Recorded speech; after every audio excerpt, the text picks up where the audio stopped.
According to YouTube, it is live now. What? Young thug changes plea to guilty.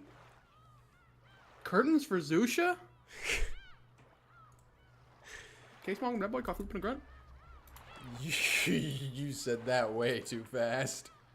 You know, it's funny because you probably, I don't know, that probably sounded like Discord sped me up. That was just me. I thought it was just you. Oh, okay. It did sound like Discord sped you up, but I think we're both good. Okay, audio check. Good. I love it when we're good. I love audio check. It's Oh my my favorite part of the gosh. stream. Sorry. What? I haven't looked at Umineko Twitter in a while, and I'm unearthing gems because today's Halloween. Today is Halloween. Happy Halloween for Maria. Exactly. So I'm unearthing some gems. I'm sending them to you now, but I figure we'll just look at them later. Holy moly. I actually did some digging on Halloween today just because I was interested while I was at work, and I didn't know that Halloween, like many a holiday, actually comes from the Christian tradition. Yeah. It comes from the All Saints' Day feast, which is tomorrow if you're Catholic. It's November 1st because All Hallows Eve, or Halloween, is All Saints' Day's feast eve. It's the day before All Saints' Day. Yeah. So that's I did something. Unfortunately, I've been meaning to bring this up because it's been like 3 or 4 streams since I said I would. I've been a very, very busy boy, so I haven't had much time to actually sit down and try to figure out the whole epitaph thing, like I said I was going to several weeks ago. Yeah. Because unfortunately for the viewers at home, I have several papers that I have to write because we're nearing the end of the college semester right now. So I'm more so focused on that in my free time than anything else. But I've been meaning to, and I'm really gonna try before Sunday stream. I'm really gonna try before Sunday stream to come up with something and present it to the jury before we start next time. That's you. You guys are the jury. Yes, you're the jury at home. And also, if you can't hear through my voice, I'm a little stuffy because fall weather and pollen. And I have minor allergies. I don't have like really awful allergies, but I do get a little stuffy in the fall. So my voice might sound a little nasally because of that. I don't know. I have no excuse. My voice just sounds like this. All right, well, do we want to do a recap of what happened last time? Sure. Last time was the great big battle for Kinzo's butt. I was with you until the last word. Oh. Well, pretty much. They were trying to prove whether or not he existed based on whether or not he could have possibly exited his study. The rumor come out. Does Kenzo Ushiromiya is gay? Is this man terrible? But yeah, no, it was a really cool sequence of events. It was a word battle, as we have become accustomed to in Umineko. It was excellent, because it started with Erika talking to Natsuhi, being like, nah, Kenzo's not real. And Natsuhi being like, huh? And then Beatrice took over and was like, I'm going to prove to you, detective girl, with magic that he exited with magic. And then she was like, nah, I'm going to let you deal with the... What was her title again? The something Archbishop Inquisitor. Wish Inquisitor or something like that? It's something Inquisitor of Heresy. Yeah. It might be just be Head Inquisitor of Heresy.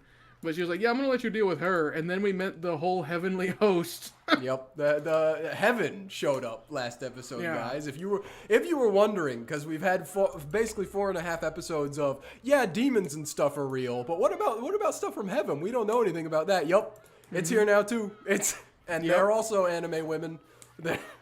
Yep, they showed up and they were like, okay, we're gonna prove to you magic is not real based on Knox's Decalogue.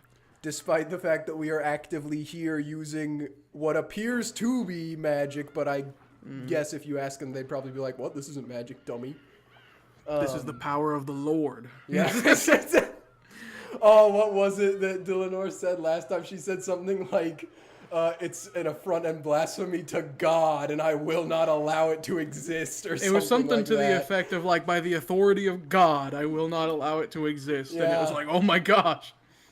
Oh. In other news, the Catholic Church has an anime mascot. Yes. But anyway. Luce, I think it's Luce because it's. Yeah, I'm not sure how Latin, to say it.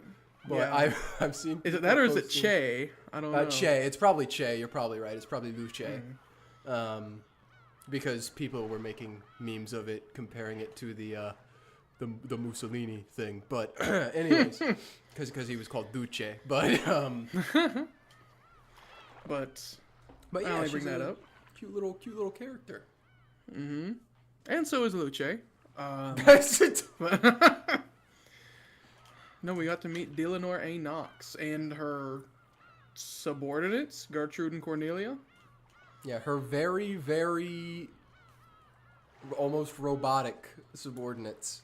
Yeah, which reminds me, I gotta put that in the notepad. Oh, and that's right. This episode we were going to start off by looking at them in the tips menu because that's where we left off last time. Yes.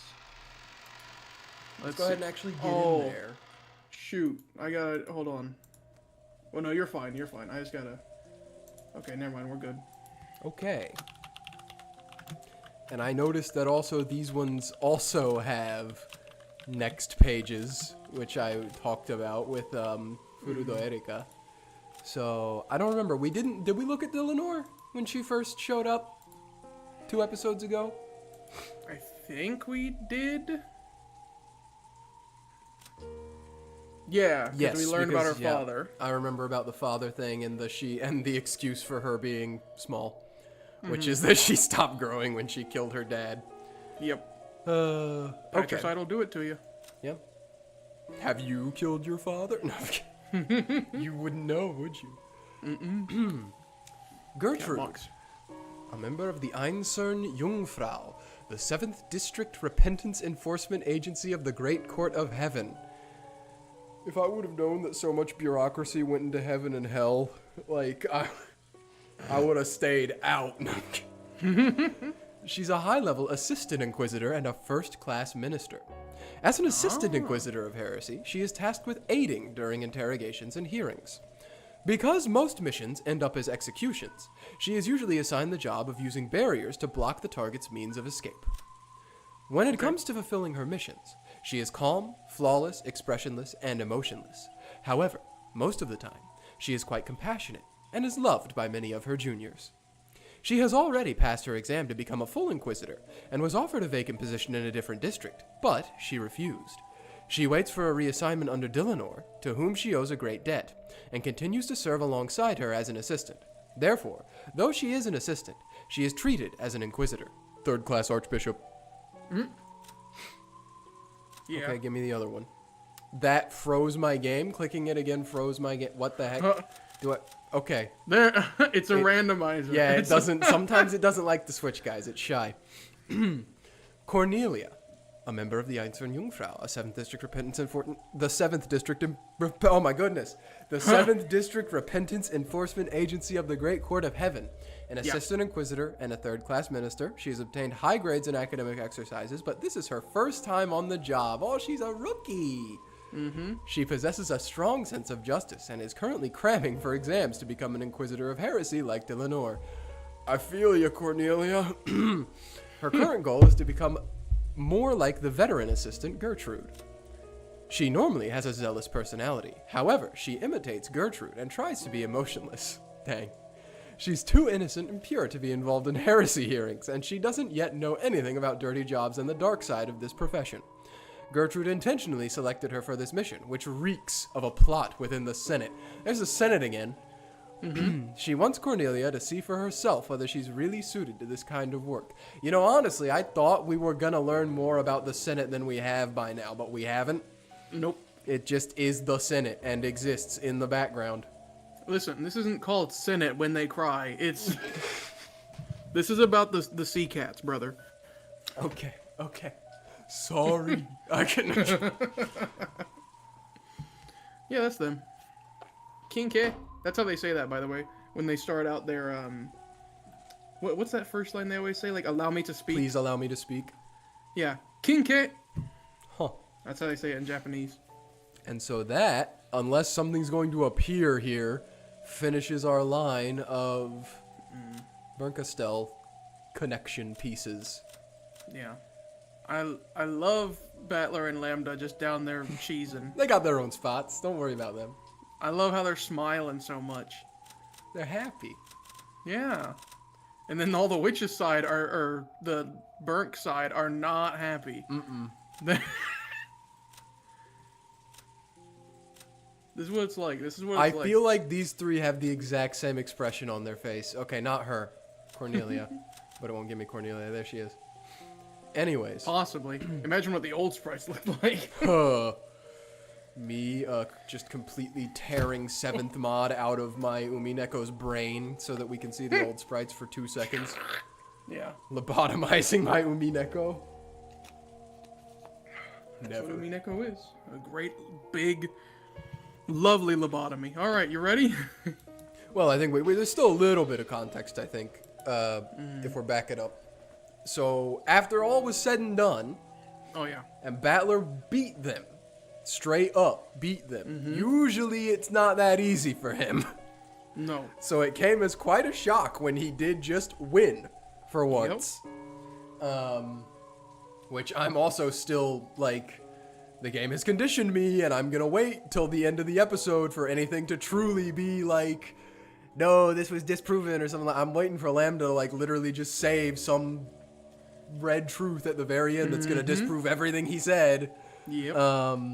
But for the time being, we have obtained sweet victory.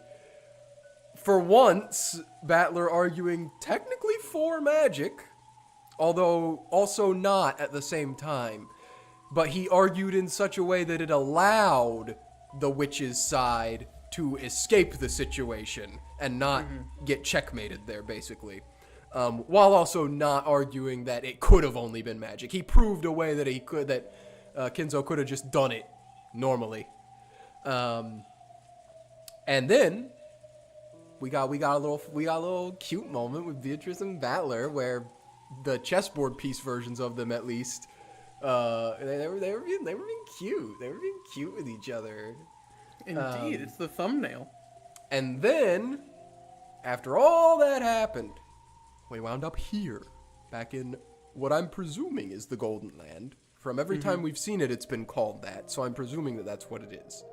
Yep. And Battler was here, and Virgilio was here, and Brain Beatrice was here, and then Dlanor showed up, which is where we stopped. Yeah, and Virgilio was like, "You're not supposed to be here." Yeah. So let's see what this is all about. Yeah. Oh, I hope my sick throat can manage the Dlanor voice. Yeah. Actually, honestly, I went to go do it there for a second. I think it might be easier right now. That was a spectacular garden maze. A splendid way to enjoy the roses. It's like my Shannon voice. You hit the switch. Yeah. Why are you here? It's been some time, Mrs. Beatrice. No, wait. Now it's Mrs. Virgilia, is it not? Long time no see, Dlanor. Come over here. We aren't ones to leave a guest out in the rain. Well, it doesn't have, your arbor doesn't really, no roof. Oops. Don't worry. She hasn't come to fight. Do you know her? She's one of my old friends from heaven. This really takes me back. No, casually, just from heaven, That it does. Mrs. Virgilia possesses a deep knowledge in heavenly studies. I have often argued with her over interpretations.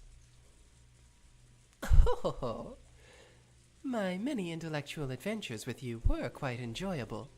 I'd like to do it again sometime. Yes. Let's do it again. Sometime. I'd love to fight with you again. Is that a new sprite for Virgilia? I think so. I don't think she's ever done that little, Done the little finger. hand pointing to the lip. Yeah. Yeah. That's very my of her. Indeed. They used the word fight, but it didn't sound like they meant anything unpleasant by it. It sounded like something old chess rivals would say to each other. Unlike Beato, it seems Virgilia always behaved properly and courteously. Dang. Backhanded compliment there. So she had many friends in various other worlds, including both heaven and the demon world. True, yeah, they did not need to say that. They did Yeah, not they need to say, did. unlike Beato. They could didn't have to said she put that always on the behaved beginning properly. now. Surprisingly, Dlanor was one of them. Dlanor, who had crossed swords with me just a short while ago. I'm sorry. Mm-hmm. I just looked at Dlanor's name. Yeah. It's Ronald backwards. Yes. Why? Do you know who Ronald A. Knox is? No. Ronald A. Knox came up with Knox's Decalogue. Okay. It's a real life thing that he was a Okay. mystery author in the early 1900s. Okay, so it's just a little reference then. Yes. Okay. I don't know why it just clicked in my head right then. Like I looked at it and I was like, anagram. I'm gonna be honest, I think that Dlanor may potentially be more famous than Ronald at this point. He was not a particularly prolific one. Dlanor, who had crossed swords with me just a short while ago, ducked her head like someone taking shelter from a sudden rain and sat in the seat Virgilia pointed out, like a guest. Is there any type of black tea you would prefer? Anything. Any tea you make is superb. Then how about some Darjeeling? Darjeeling? I forget how we pronounce that. I don't know. Darjeeling. Battler, Beato, would you like some more? Yeah. Beato and I would like a refill. Right? She's still not out of it, huh? Mm-mm. As usual, Beato didn't answer. But if you quietly gave her a cup, she would sip from it from time to time. There was still some black tea left in that cup, but it had already chilled. So, Battler asked for a refill for Beato as well.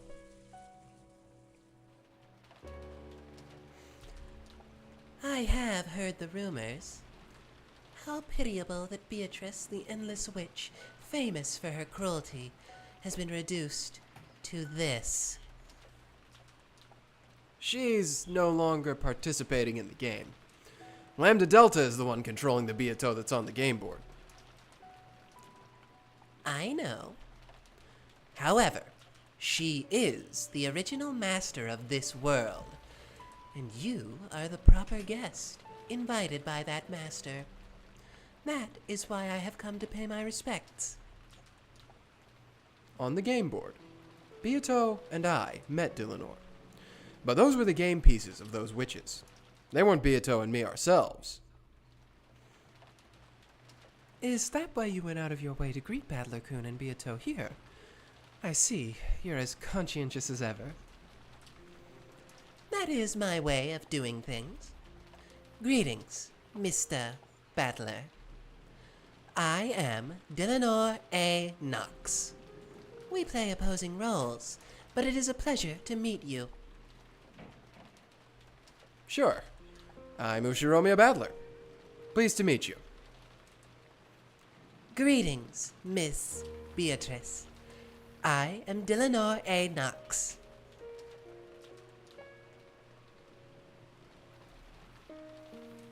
Beato, she's saying hi.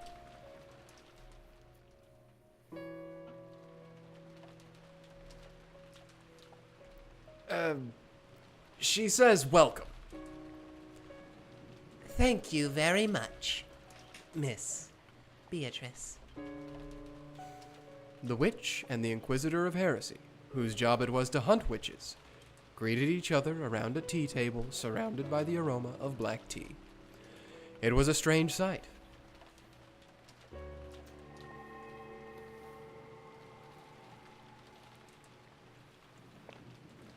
Virgilia made gold butterflies sprout from the palms of her hands and transformed them into a teapot and a can of tea leaves.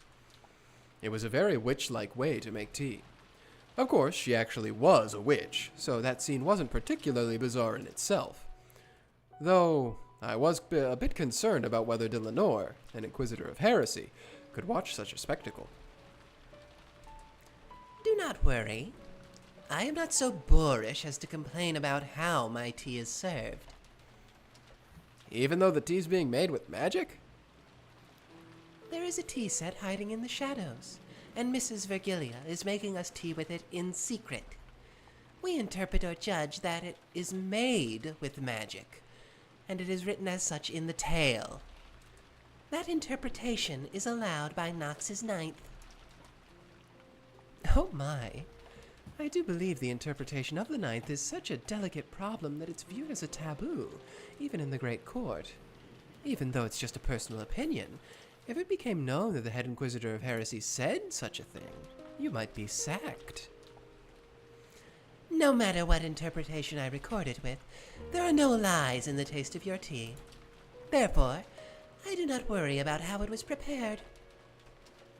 Aha!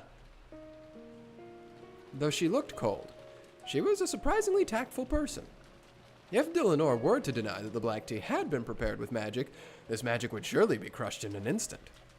However, the possibility had been presented that a tea set existed and had been used to make the tea normally. So the fact that Virgilia had made tea was, in the end, undisputed. Okay, so I am understanding the magic more than I thought I was then. Okay.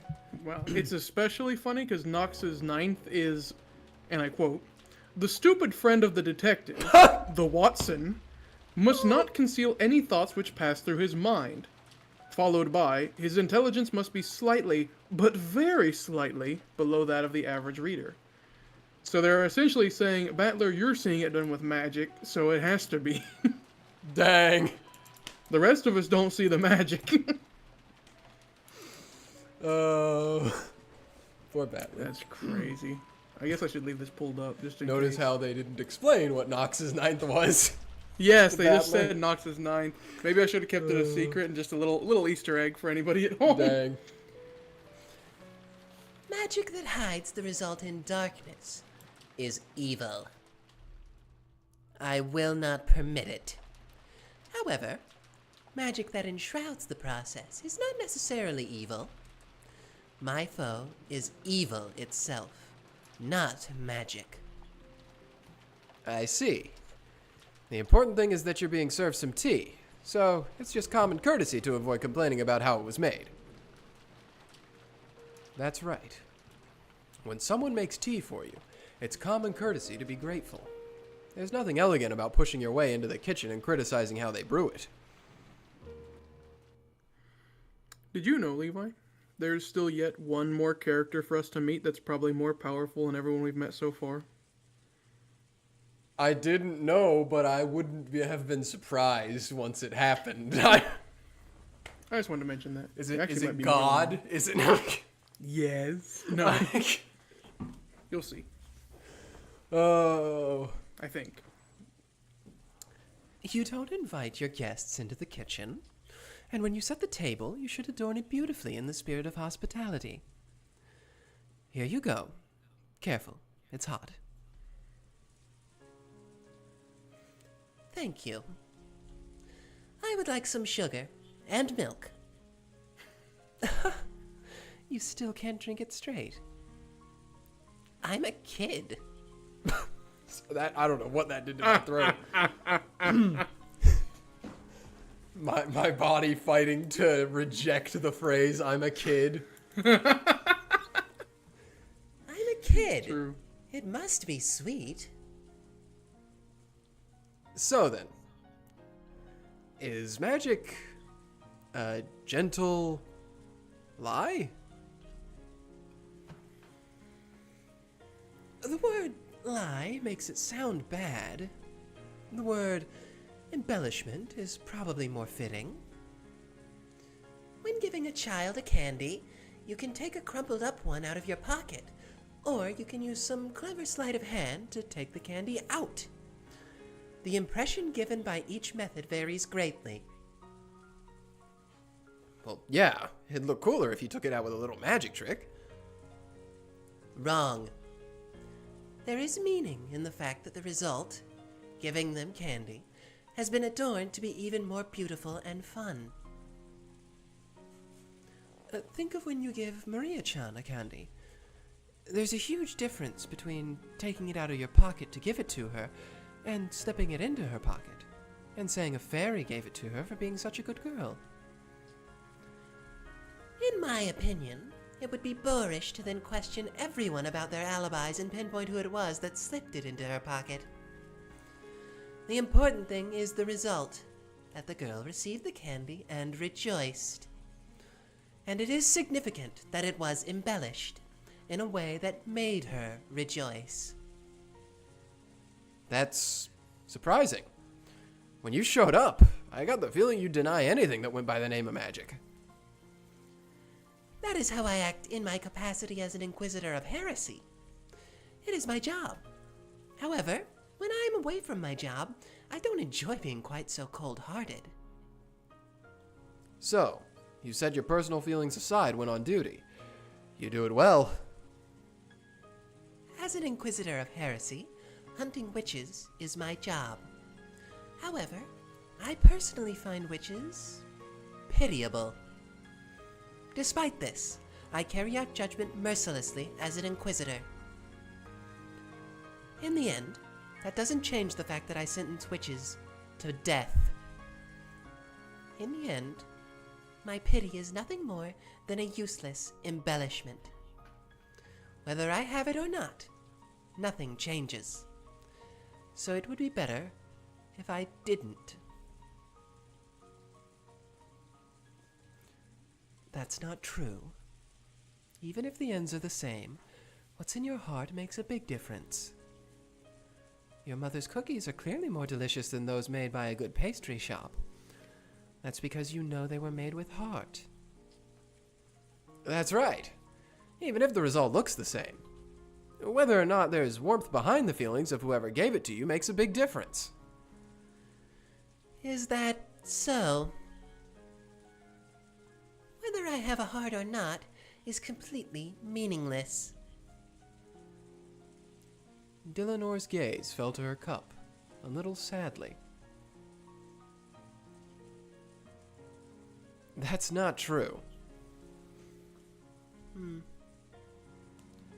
After hearing all this, I've changed my view of you a bit. And that's why I'm certain the heart isn't meaningless. Virgilia was a little surprised to hear the words she should have said coming from Battler's mouth. After all, understanding the heart is the first step towards finding the essence of magic. By now, perhaps Battler had unconsciously started to understand bit by bit the essence of Beato, the essence of witches, and the very first essence of all, magic. Whether you want to become a witch or vanquish them, the very first step is learning about magic. Virgilia was sure that she'd felt this faint change within Battler.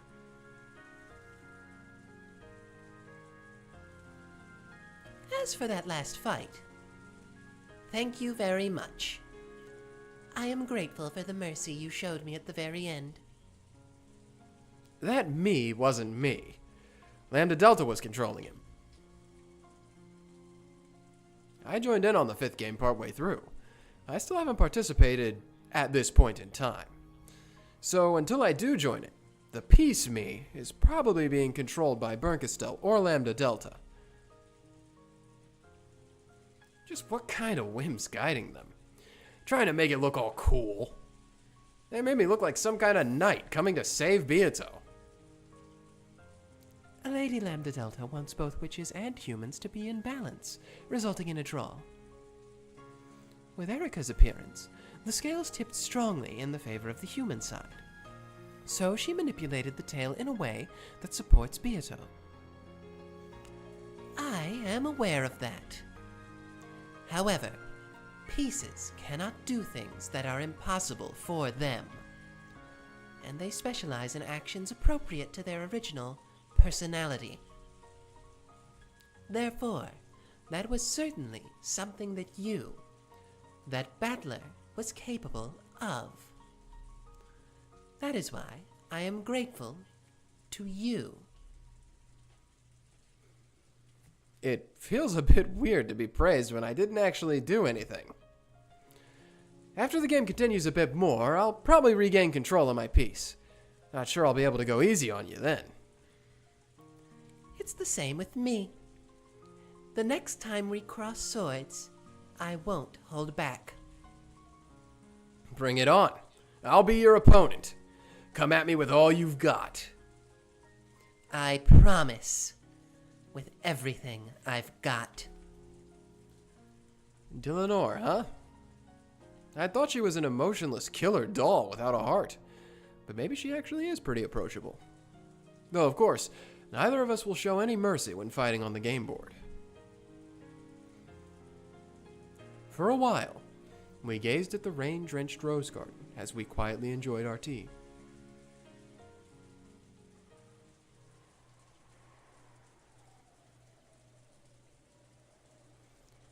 There is one thing I must apologize for. With a sudden sigh, Dlanor muttered something. What is it? If it's about that fight a short while ago, it's already over. We both fought with everything we had. The outcome was just luck of the draw. No, it wasn't luck of the draw. I couldn't just let it be, so I came here to apologize. What are you talking about? You're saying you threw the match, aren't you? Virgilia spoke softly, without hesitating in her knitting. That is correct, Mr. Battler. That Mista's really awkward. Just Battler works fine. Battler, I apologize. We did not give it everything we had. I know. Kinzo is dead at the starting time for all games. Beato has already spoken that truth. In that battle, Battler-kun could only have achieved a draw at best. He most certainly had no chance at all of winning. You're right. If you just say that, the whole fight's already over. Why didn't you use that red? Don't tell me it was because of a stalemate or something like that. Knox is second. It is forbidden for supernatural agencies to be employed as a detective technique. We cannot use that red truth directly. However, I gave Cornelia, who was protecting the window, the red truth that the window was never open after it started raining. Boom. That's checkmate. Why didn't that girl use that trump card? This is... allow me to speak. There is no way to defeat my red. Know that your wish will not be granted. Though she had fought calmly up until that point, she quickly got flustered when I dashed forwards. I thought she'd been frightened by my sudden attack, but the truth was different. Even though she held a trump card that could completely repel me, she suddenly became unable to use it and hesitated. I don't understand. All of a sudden, in that instant, use of that trump card became forbidden. Once we lost that, your victory was guaranteed. The game master, Lady Lambda Delta, probably interfered. That bastard. So in the end, that whole fight was a farce in the palm of Lambda Delta's hand. She made us play out that entire act according to her script. I do not like it. However, since you told me to fight with everything I had no choice but to let you know. Please, forgive me. Still, even though you lost your trump card, you kept on fighting all out with your remaining cards. I don't believe anyone could find fault with what you did. That's right. On the contrary, you should be mad at Lambda Delta for butting in. Kenzo doesn't exist. Should already be an established fact. Lady Lambda Delta and Lady Bernkastel should know this well. And yet, they are both leaving room for Kenzo to exist as they continue in this game. It's almost as though the two are conspiring to prevent Kenzo's existence from being denied. In other words, they intentionally let Grandfather escape. Yes. They must be after something. Oh, sneeze. Wait. Wait. Yep. No, I think it passed. Dang it. Ah! Oh, now my nose itches. Okay. Back in the saddle. Yeah. That is a bit odd. Lady Lambda Delta and Lady Bernkastel should always be in opposition, unless the witch side is in a superior position. It's hard to imagine that those two are conspiring together at a time like this. I can't help but think they have some sort of wicked goal. I came here because I wanted you to know that. So, you came all the way here to tell us something like that? I mean, she is the head witch hunter. Like, if the witches are being suspicious, she's probably gonna be like, hey, get them. Yes. Which means that my business here is finished. I think I will leave now. The game will probably resume shortly. I must aid Erika during the rest of this game. Dlanor gulped down the last of her black tea and stood up. Next, sorry. Next is the Battle of the Second Twilight. At that point, I will once again regain my merciless longsword. So, I ask the same of you, battler. Show no mercy towards me. I understand. If I went easy on you, I'd have my own head smashed in. On the game board, I am nothing more than Lady Bernkastel's piece and Furudo Erika's subordinate. In the future, we will probably stand across from each other as opponents many times. However, my heart is always neutral. No. Please forget that. Such has no meaning considering the relationship between the two of us. It does. There's no doubt you're a fearsome opponent, but you don't piss me off anymore. Though that Erika totally pisses me off. Good. Dang! Sorry. Furudo Erika also pisses me off.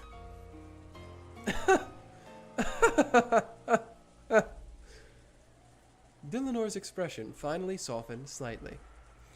At that very last moment, it felt as though we finally understood each other. I don't know why, but her just saying that is really funny to me. She's truing. Furudo Erika is a very evil entity. She's lost face with her recent defeat and is burning with a desire for revenge. Even I don't know what she is planning.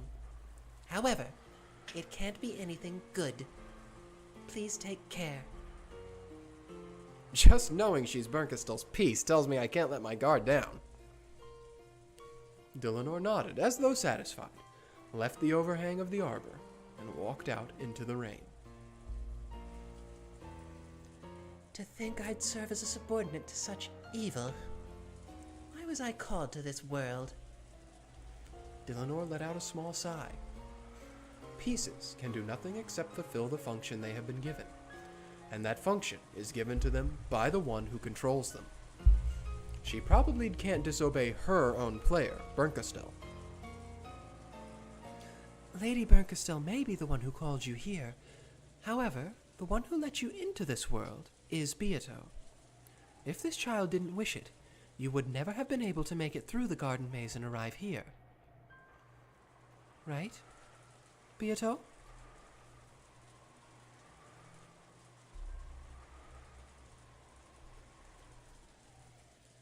Miss Beatrice, what is it that you want from me?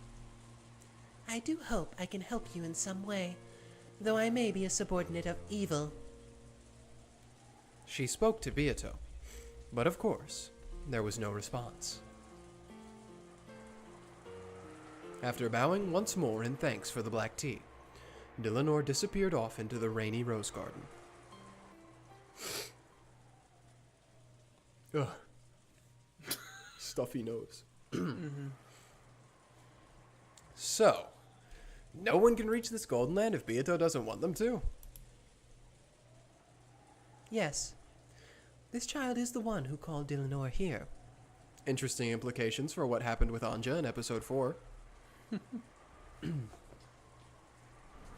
Although I guess they did kind of argue about that when it happened. But, so, Beato called her here so I could meet with her. However, I know of a person who reached this place despite Beato's wishes. Oh, well, okay. I guess we're going to talk about it right now. It's Anja. Anja reached this place by herself in the last game. Even though she was an uninvited guest, was that also something Beato wished for? I mean, there might have been a divide between game board Beatrice and not game board Beatrice. Who knows? I don't particularly remember if when that happened that was game board Beatrice or not. If not, it gets a little more suspect, right? Where it's like, what were her motivations? Nah, I did it. Dang. Let's see. I believe it was not Game Board Beatrice because I don't think Game Board Beatrice has ever been shown in like this place ever.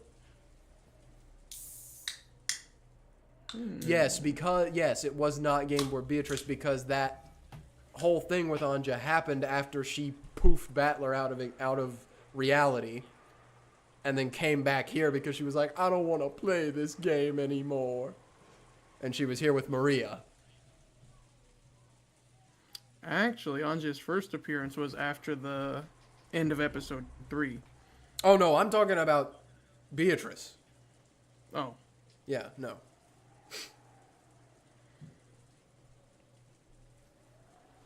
Well, I don't know. Who knows? Maybe Battler will talk about it more and try to figure it out later. I am here. You are here. Beato is here. Dlanor was invited here. All of these things happened because this child wanted them to. Even the bit of time you and Dlanor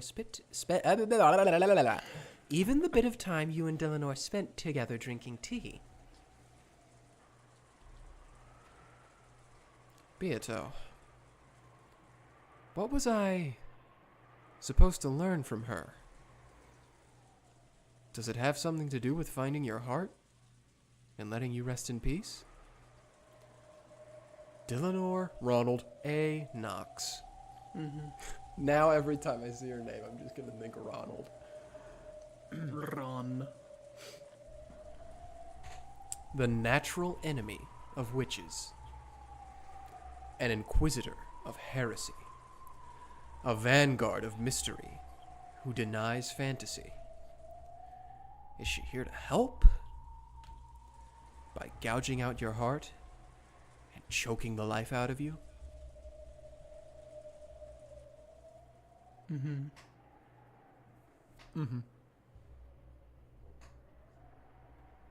Oh, she's back.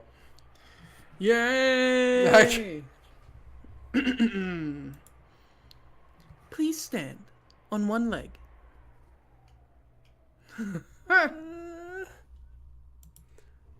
Cornelia slowly got up and stood on one leg as she had been ordered. Her hands were clasped behind her back because she had been ordered to do so. Don't punish Cornelia! Then, with a thump, Erika pushed her from behind with both hands. You little shit! Cornelia landed on the floor face first with a thud. Please stand on one leg. Has this been going on for a while? You little rat. Cornelia rose shakily. Don't bully Cornelia. I've known Cornelia for 5 minutes. And I am immediately, she has become my comfort character in Umineko. There's no Anja in Answers Arcs so far, so now I have Cornelia. Well, you know who my comfort character is. Yeah, it's on screen right now. I was going to say, it's also on screen. Then, once again, she stood on one leg as she had been ordered. She had been ordered not to hold her ground, so she had fallen on her face over and over again.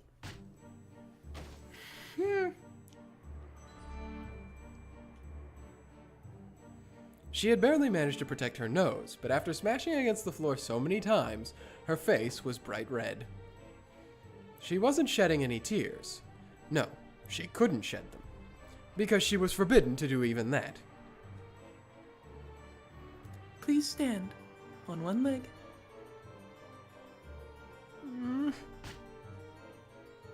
Thump. Thud.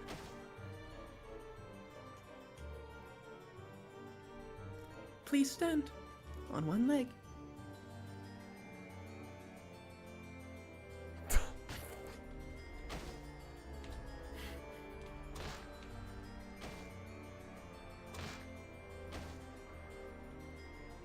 Erika repeated this falling torture over and over again. At times like this, Erika hated counting things. So she decided that once she ran out of fingers to count the number of times, she would just repeat it until she lost interest. However, Erika's main redeeming feature was that she never lost interest in anything. Oh yeah, sure. So the torture continued on and on. Erika didn't know why Cornelia had been unable to fully protect the window. So the whole time since then, she had placed all the blame of their loss on her. Sore loser. Please allow me to speak. Forgive Cornelia. She has already repented enough. Oh, is that true? Then please take her place from now on. Gertrude has done nothing wrong. Gertrude, please stand on one leg. Clasp your hands behind you.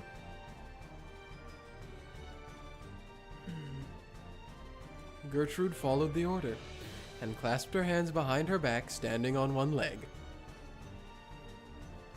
You mustn't resist or hold your ground. You are not permitted to bend your knees. You are not permitted to shed any tears. Got it? As you wish.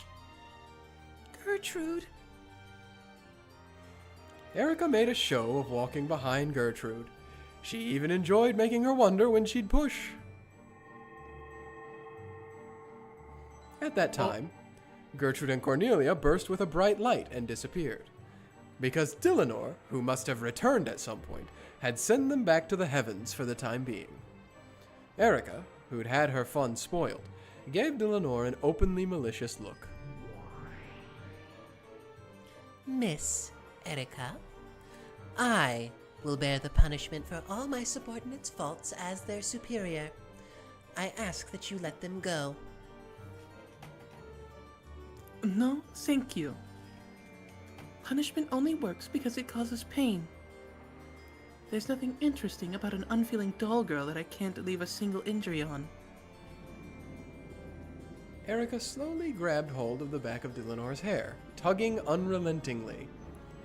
Dlanor's neck tilted upwards, creaking.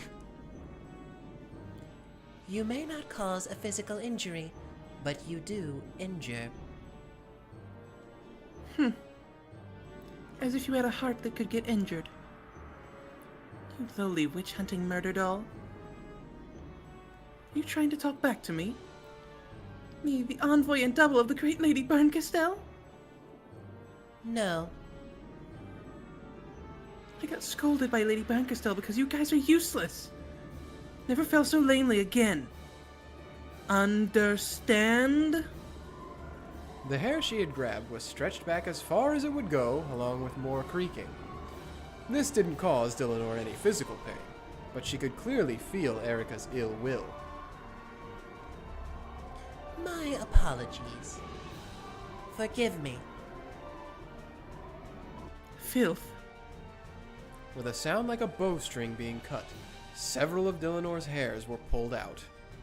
Then, Erika waved her hand about as though trying to brush off something dirty that had gotten stuck to it. Well, that's okay. I'm done. My anger's finally settled down and my little gray cells are tingling again. Please call those two useless people back and reconstruct the crime scene. Let's start the reasoning game. Understood. Gertrude, Cornelia. Aw, Dlanor being a good boss. As you wish. The two of them reappeared behind Dlanor and reconstructed the crime scene for Erika, the one who had just been tormenting them. Kinzo's disappearance was nothing more than a bonus round after the first Twilight. Let's start investigating the first Twilight itself. But before we do that, did you realize we were actually given a riddle before the murders even occurred? Oh my god, I'm sorry. My jaw just popped, and all of the pressure that had been built up in it over the course of the day just released, and everything just got like 3 times louder. What? Okay, I have pressure in my jaw because of the weather, because of my allergies, because my sinuses were built up.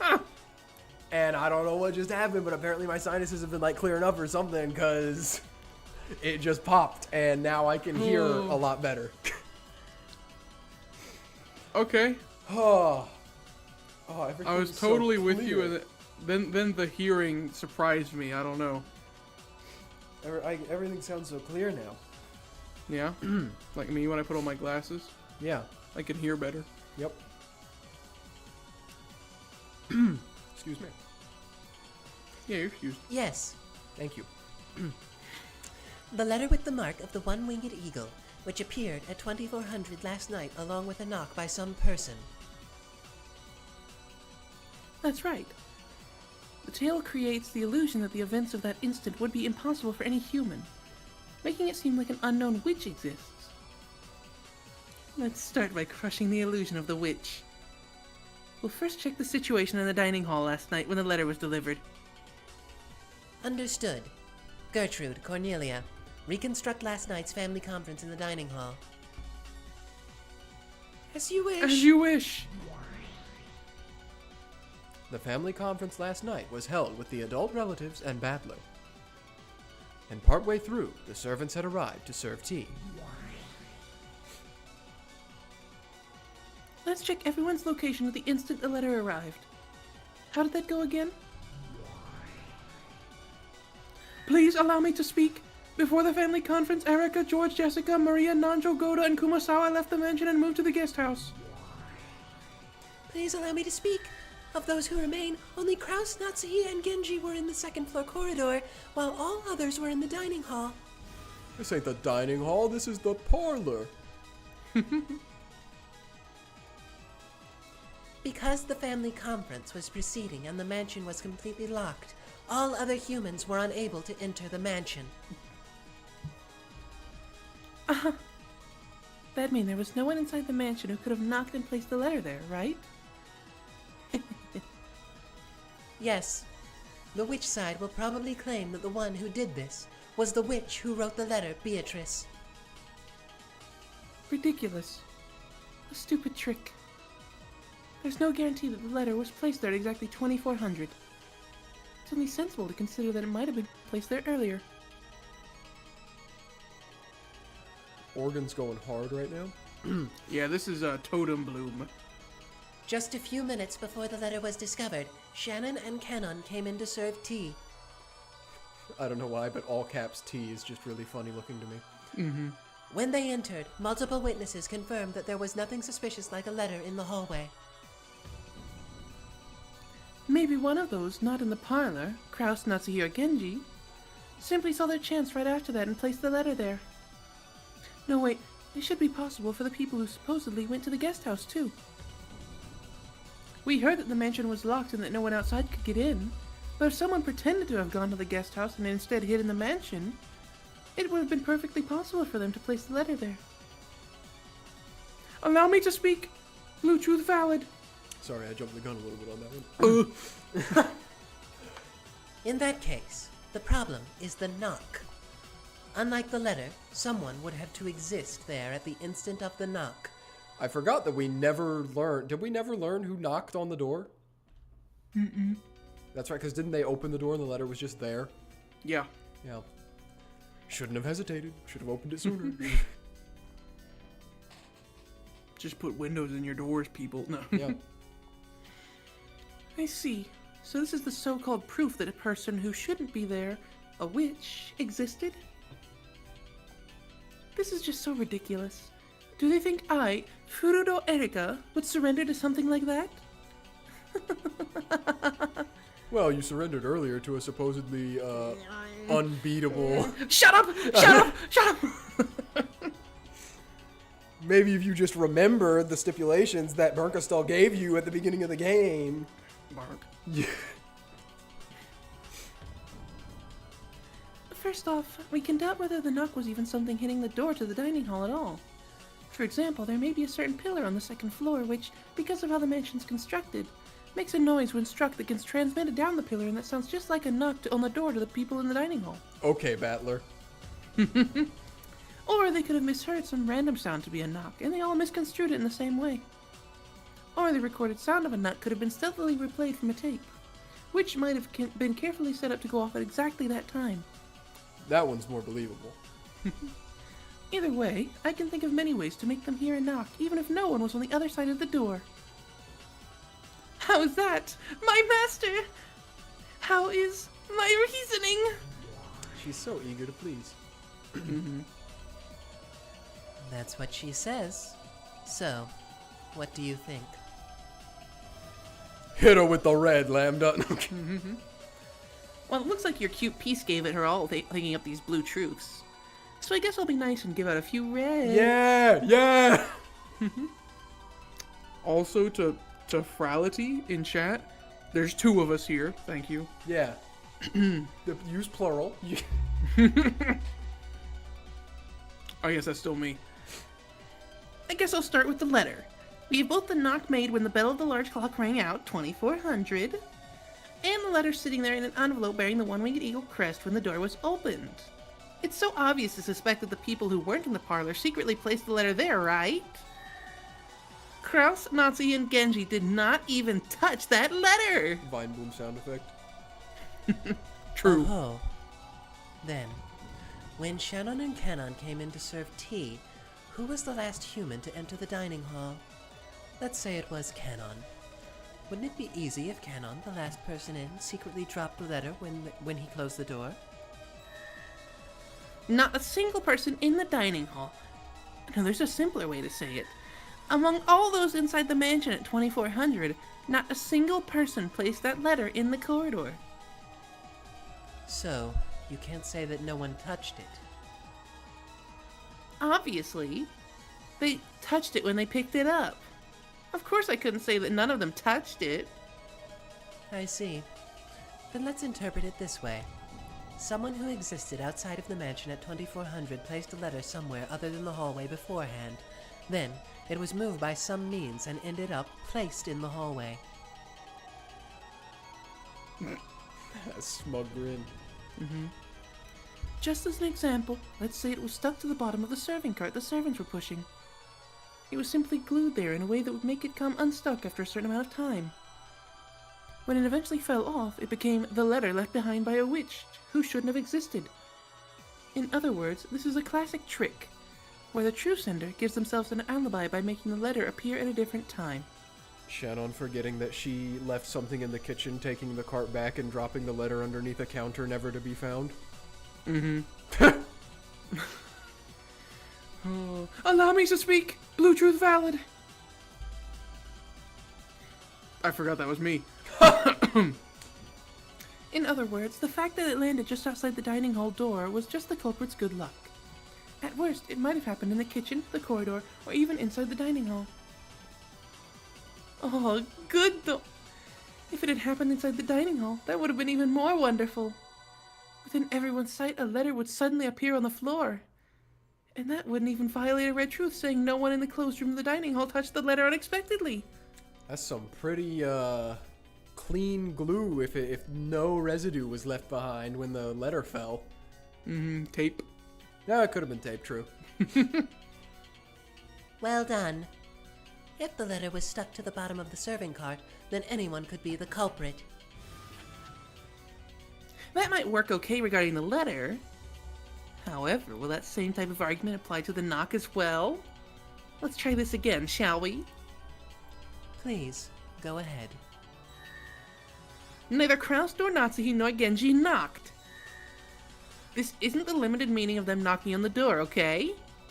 It means they didn't use a pillar to transmit the sound, or push the play button on a cassette tape they'd recorded, or create that knock sound by any means. Of course, this applies to direct, indirect, intentional, coincidental, and unintentional means. This wedge has already been knocked in, but I'll repeat it. Maybe someone other than Kraus, Natsuhi, or Genji made that knock, or else a sound that could be misidentified as a knock. Please allow me to speak. Let it be known that at 2400, excepting Kraus, Natsuhi, and Genji in the second floor corridor and all of the people in the dining hall, no humans existed inside the mansion. Please allow me to speak. Let it be known that in addition to Kraus, Natsuhi, and Genji, none of those in the dining hall knocked on that door. In this sense, knock includes all direct, indirect, intentional, unintentional, and coincidental events that could create a knocking sound. A direct knock refers to someone literally hitting a door to make a knocking sound. What? An intentional knock refers to someone creating a fake knocking sound to try and make it appear that someone knocked. An unintentional knock refers to someone unintentionally creating a fake knocking sound. A coincidental knock refers to some kind of coincidence creating a fake knocking sound. Yeah. Oh. In short, this means it was impossible for any sound within the mansion to be the source of a knocking sound. And any character refers to unobserved people and no one has noticed. Anyone who was in the mansion would also include any unknown person X who had snuck into the mansion. Therefore, it literally meant it was impossible for anyone inside the mansion to knock. With no wordplay allowed. Okay, so someone outside the mansion did it. I see. No matter how much I toy with it, it's possible for anyone except those in the guest house group to create the knocking sound, right? Like me, for example. What if I, Furudo Erika, recorded a knocking sound on a cassette tape, and used some kind of secret contraption to start it playing at exactly 2400? Of course, I wasn't in the mansion at 2400. There aren't any problems with this, are there? No problems. However, though the knock did serve as a way of informing them about the letter on the other side of the door, I do not think it would have worked if the letter had fallen elsewhere. If the trick in Erika's theory about the letter being stuck to the serving cart was accurate, then the location that the letter fell was a matter of luck. Because it had fortunately fallen near the door, the people in the dining hall noticed it due to the knock. However, if the location it fell was a matter of chance, it might have landed in the far-off kitchen or remained stuck even after they entered. If that had happened, the knock would have been ignored as though they'd just imagined it. In other words, the knock by itself wouldn't transmit any message at all. It only made it appear as though someone had been there because it was paired with the letter.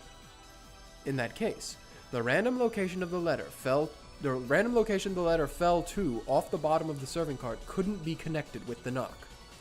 For the letter to be found thanks to the knock, it would have to be reliably positioned on the other side of the door. Okay, well, let's just hope that Lambda Delta doesn't say in red that the knock and the letter are connected. Surely she wouldn't do something such as that to us. Why would she do that? She wouldn't do that. She wouldn't do that. However, it was announced in red that no one in the mansion placed the letter in the hallway. Dang. I'll reword... yeah. I'll reword that red about placing it in the corridor a bit.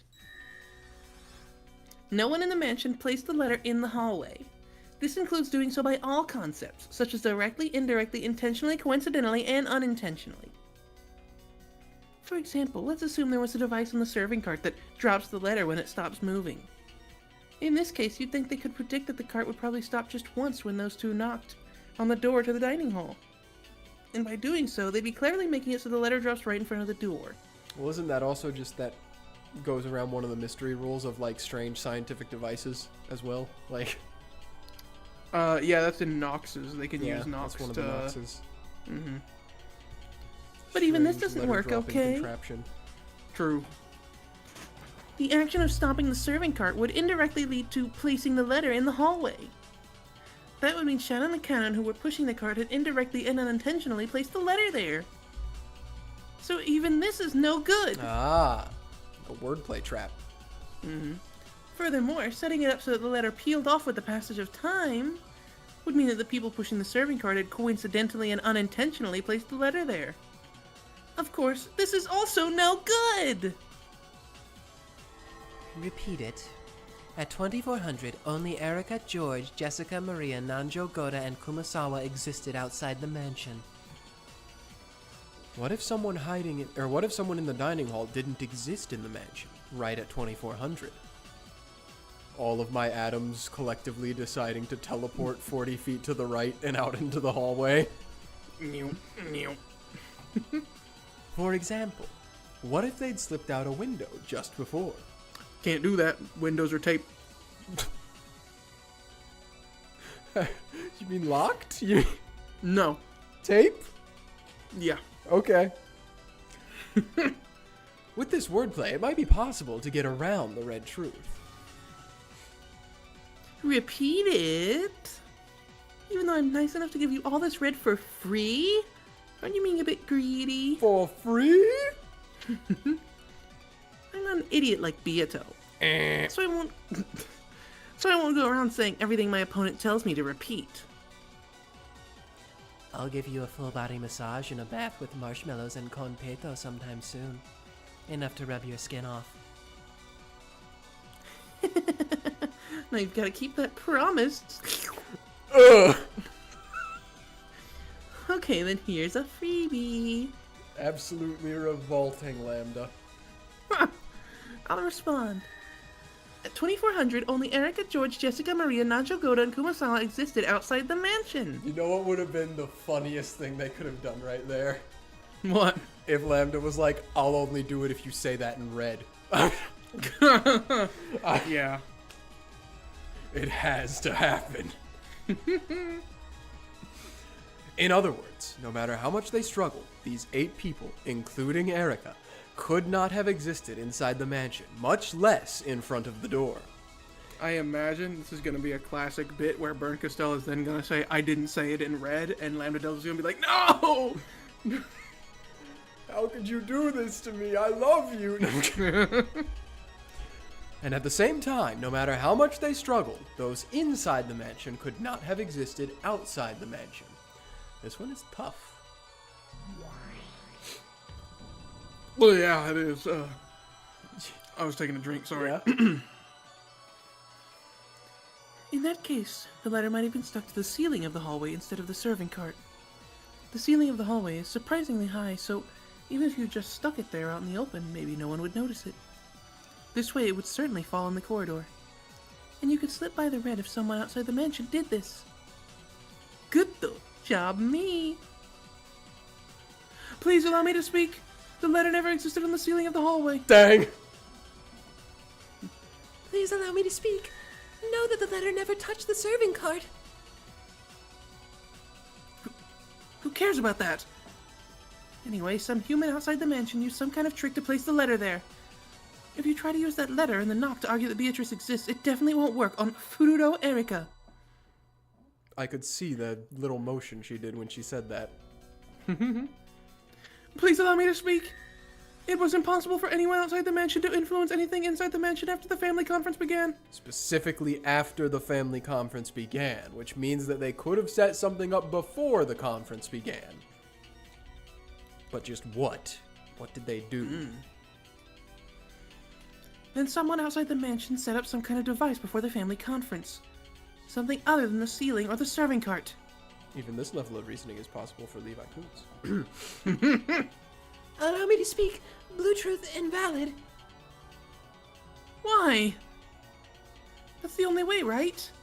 Someone outside the mansion used some kind of device other than the ceiling or the serving cart. Allow me to speak. Unless you can specify or theorize as to what that something might be, your blue truth will not be acknowledged. Allow me to speak. All of Lady Erika's blue truth regarding the letter have been lost. They've all been lost, you say? Well, your tongue's a bit more useless furniture. If I can just think of that device, it's an instant checkmate. What do you mean, all of them? What do you mean my blue truth is invalid? How dare you say such a thing to me? She's getting in that mindset again. The detective! We are actually live right now. True.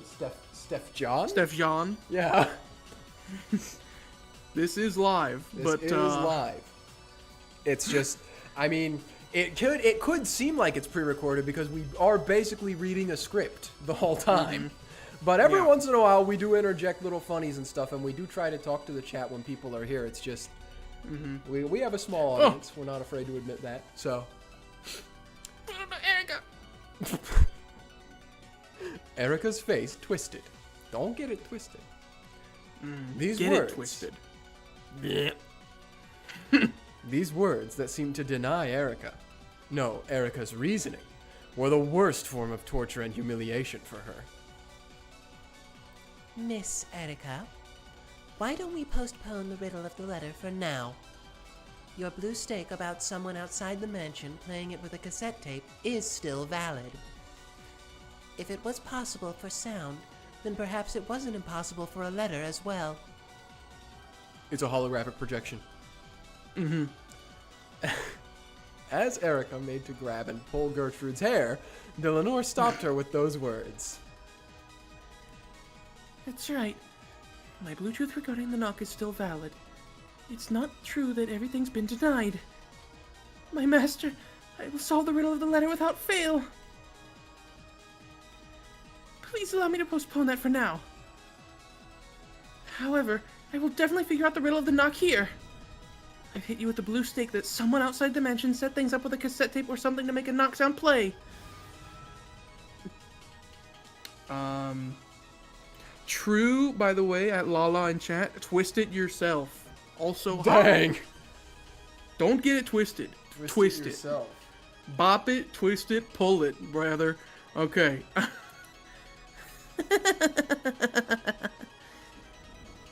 I was trying to think of some joke to interject there, but I couldn't think of it fast enough.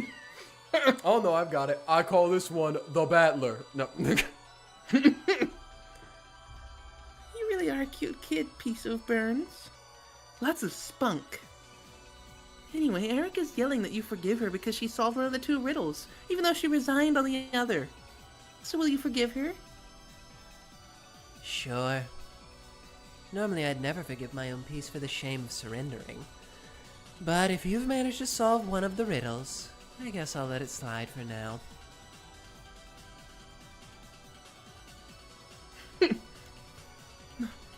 My master. Goofy.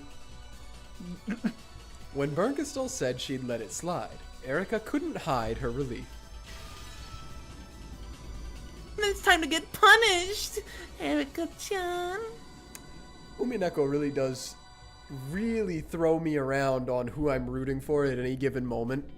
Yeah, it's good. Because right now, I'm loving the Lambda Delta stuff. Yeah. Get her! none of the characters misidentified a knocking sound. Oh? What's that supposed to mean? Misidentifying a knocking sound means this. They would not mistake a sound very similar to a knocking sound for a real knocking sound. Hitting a pillar to make something similar to a knocking sound is no good. When you record a knocking sound on a cassette tape and play it back, it becomes the sound of the tape with a... Give me a second. It becomes the sound of the tape with a knocking sound on it, and not a knocking sound. So that's no good either! Just the really lengthy explanations are so funny to me. But they're playing the word game so They hard. They are. Because you know for a fact there are people that were playing through this at times that were coming up with the exact same theories. Yeah. And then in real time we're getting shut down. Yep. In other words, every one of them would correctly recognize a knocking sound or of something truly hitting the door. And they definitely wouldn't mishear it. It's totally impossible that any sound except hitting that door directly would be interpreted as a knock. So then it had to have been a real knock on the door. But it couldn't have... Yeah, by... Okay, wait. Okay. It couldn't have been anyone outside the mansion because they couldn't have been inside the mansion to do it after the conference started. Yeah. But it couldn't have been Natsuhi, Genji, or Kraus, who were the three people that were outside that room when the knock occurred. Correct. And the knock is a real knock on the door, because if it's not a real knock, then it is X thing that sounds like a knock and not a knock. Well, they didn't say that necessarily. Okay. They said that nobody would mishear the sound of a knock. Nobody would mishear the sound of a knock. Okay. So... Now, I don't remember what the solution for this particular thing is, because it's not one of the murders. So, I don't know. I don't know if I'm giving you a goose chase or not. Could someone have just, like, knocked on the table in the room? Maybe. I don't like, know. secretly? I don't know if they said. What? I don't know if they said if anybody inside could have done it. But maybe. Anyway. What the... But that means at the time the bell sounding 2400 went off, no one existed who could have hit the door.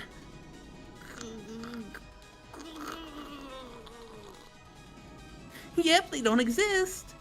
After all, the Golden Witch Beatrice hit it. So, in other words, there's no way to make it work unless you actually hit the door. So what about this? There was some kind of device that could knock on the door. Okay, so then if it has to be the door, then it couldn't have been the table. Maybe. This is still a blue. True. There was something like an automatic door knocker that made it possible to knock without touching the door with your hands. Oh, but I think they probably covered the other one with, the pillar thing. Mm-hmm. Well, there we go right there. Yeah. To knock means someone hitting a door with their hand, right? I won't accept hitting it with some device. How would you solve this one? There's a solution. Oh, I'm trying to think so hard of how it could possibly be done. They heard a knock at the same time as the 2400 bell. At that time, everyone inside the dining hall definitely heard it.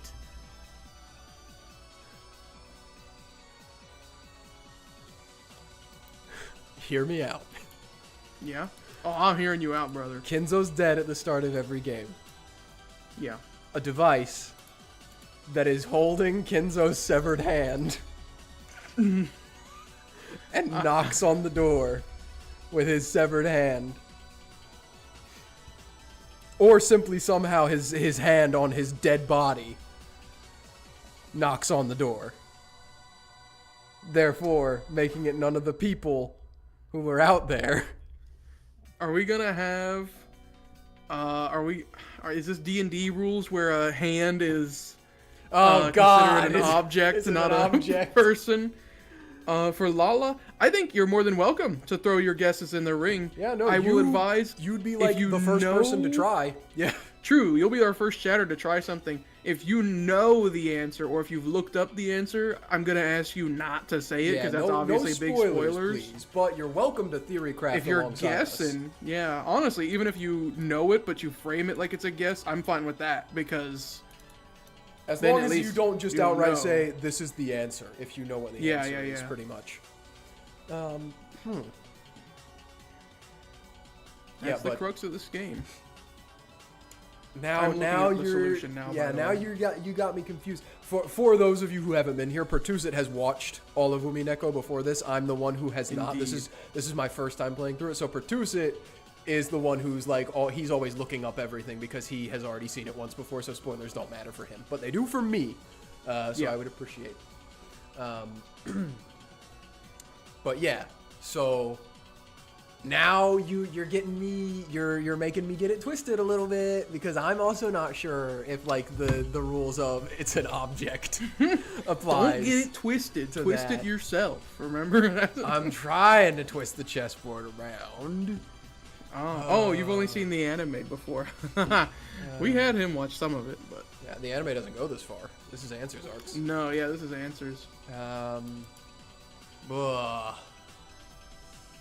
I don't know. If I'm trying to frame it from the fact that someone alive knocked on the door, and it wasn't anyone in the mansion, and it wasn't anyone outside the mansion. God, how do you solve this one without Beatrice?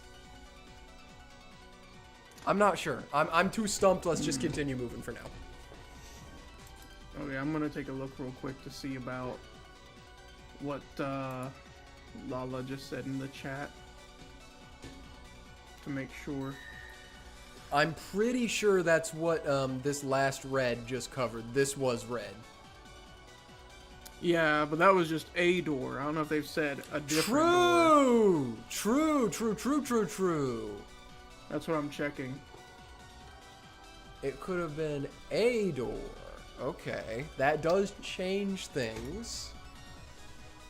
One of the red truths does say that Kraus, Nazi, and Genji, none of those in the dining hall knocked on that door. Yeah. Okay. Then we'll go with that for now. That it wasn't that door. That it was another door, because no one would mistake the sound of a knock on a door, but it doesn't have to be that door. So I think that's it. until that's refuted, we're running with that. Thank you, Lala, for that. That works. I think Blue Truth valid on that one. Yeah. Okay, let's keep it going. See what this red has to say. And none of them misinterpreted a knocking sound. Kraus, Nazi, and Genji were not involved with the making of a knocking sound. No one else existed inside the mansion. And knock refers to the action of standing directly in front of a door and hitting it with a hand. I feel like that more than confirms it right there, because she said a door and not the door. Although it does say those three weren't involved in that knocking, though. True, it would have had to be So it someone would have that to be wasn't someone them. else. So that Yeah. does still put a wrench into it, but we're further. We're further than we were. Exactly. True, Miko. Who knock? Who knock indeed. Everyone's chatting today. Dang. We got a chatty group. Yeah. Glad to have it. Glad to have y'all. Okay. Hey, Burn. What do you think of my red? Don't you think this is pretty simple and enjoyable despite being before the first twilight? The Golden Witch made her graceful appearance with a knocking sound.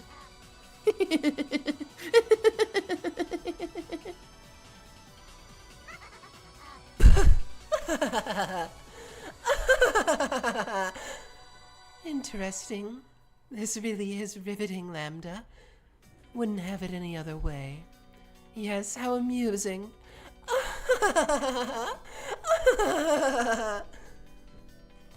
The two witches doubled over laughing, as though this was the most fun thing in the world. Hey, Dlanor, I think I figured out why they might be colluding.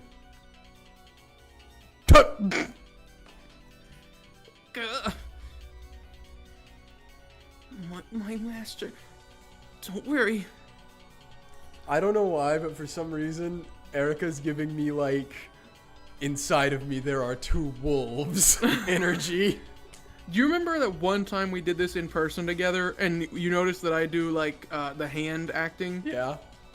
Every time she gets frustrated, I wish you would see me because I'm like clenching my fist and gritting my teeth really hard. If you just give my little gray cells some time, I will definitely reach an answer to this pitiful red. You see, maybe if you stop focusing on your gray cells so much, your gray cells would put in some work. You're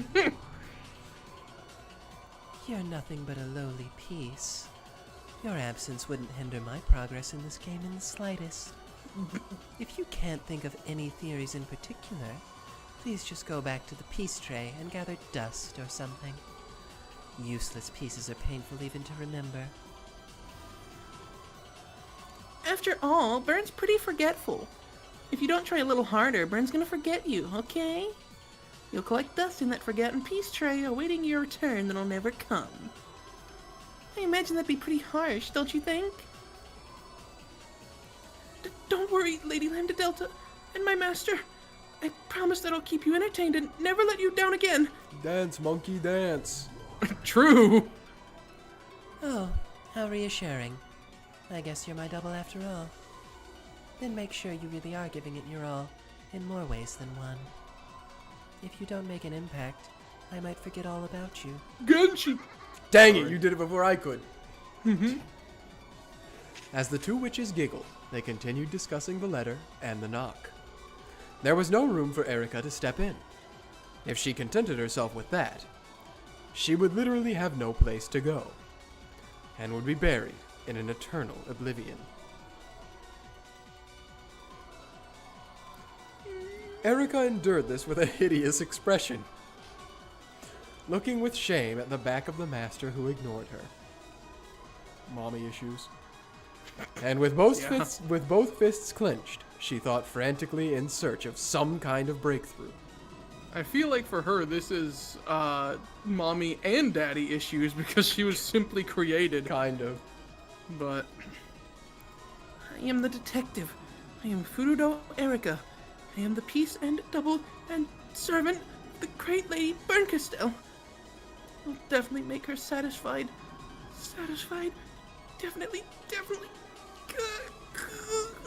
Ushiromiya battler. Rent free. How dare you humiliate me so? As she stood there, ignored by the witches and shrouded in darkness, it looked like someone had told her to go stand all alone in the hallway.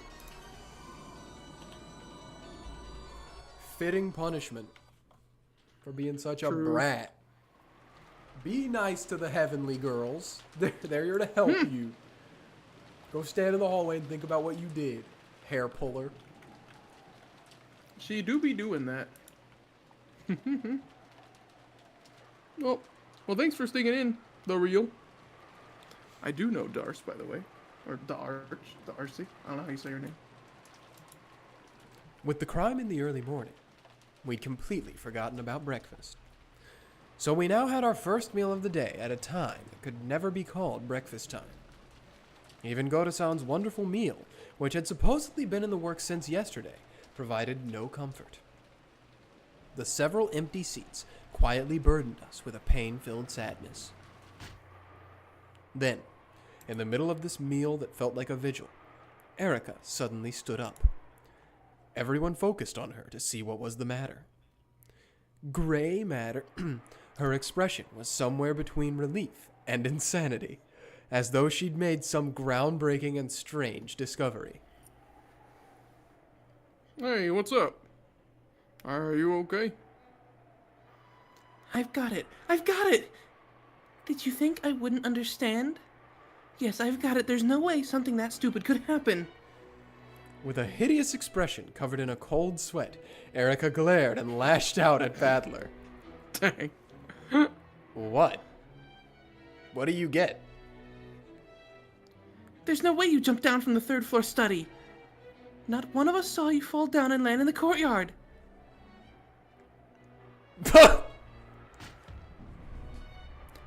She's using blue in real life. This is crazy.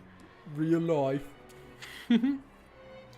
When you set up the ladder from the courtyard and saw Rudolph's-san go up into the third-story window, you closely observed the construction of the outer wall and realized that by cleverly using a rain gutter, it might be possible to go down to the courtyard from the third-floor window. You're dangerously overestimating Battler's intelligence. You didn't jump down. You used a rain gutter or something and clumsily wriggled down the outer wall. What do you think of my blue truth? Come on, what's your counter-argument? Her saying, "What do you think of my blue truth?" Yeah. My counter-argument? You don't have a counter-argument? Then my truth is valid, right? Hey, did you see that? Trying to look cool and making it look like you jumped down was all an illusion. You just jumped out and latched onto a rain gutter. My argument then was about whether it was possible for Grandfather to escape from the study, right? And it was possible for Grandfather to escape through the window. All I did was prove that. Whether I jumped down or crawled down, that doesn't change anything, does it? Don't try to change the subject. A mere human can't jump down from the third floor. Did you see that? Did you see that? What do you think of my reasoning, my master? Are you tired or something? Just calm down and eat some food. She is tweaking, bro. What happens when you can't get a good dose of intellectual... Ouchie, says Lala. True. Okay, this is... Well... Oh, no, okay, that is just narrator. Okay. When he escaped to the courtyard through the window, Battler really did use the rain gutter to crawl down the wall, just like Erika said. Oh, okay. Makes sense. I mean, yeah, no, that still doesn't invalidate the Kenzo thing. Nope. At all. His hand had slipped halfway, and he had fallen from a considerable height, but he had managed to land on his feet. No one had witnessed this. But most likely everyone in the dining hall now, except Erika, had realized that something like this had happened. Since the very beginning, no one had believed that he'd jumped down from the third floor window. I did. Even if they hadn't witnessed that directly. But, you know, it might have also been because the game very heavily implied to us, the only people that could have seen it because we are third-party observers from an extra realm, that could have been possible, but I guess not. It's like what we saw with Vergilia pouring the tea. Yep. Knox is ninth. So, they had no clue what Erika was complaining about all of a sudden, and started to whisper, staring at her with cold eyes and dubious faces.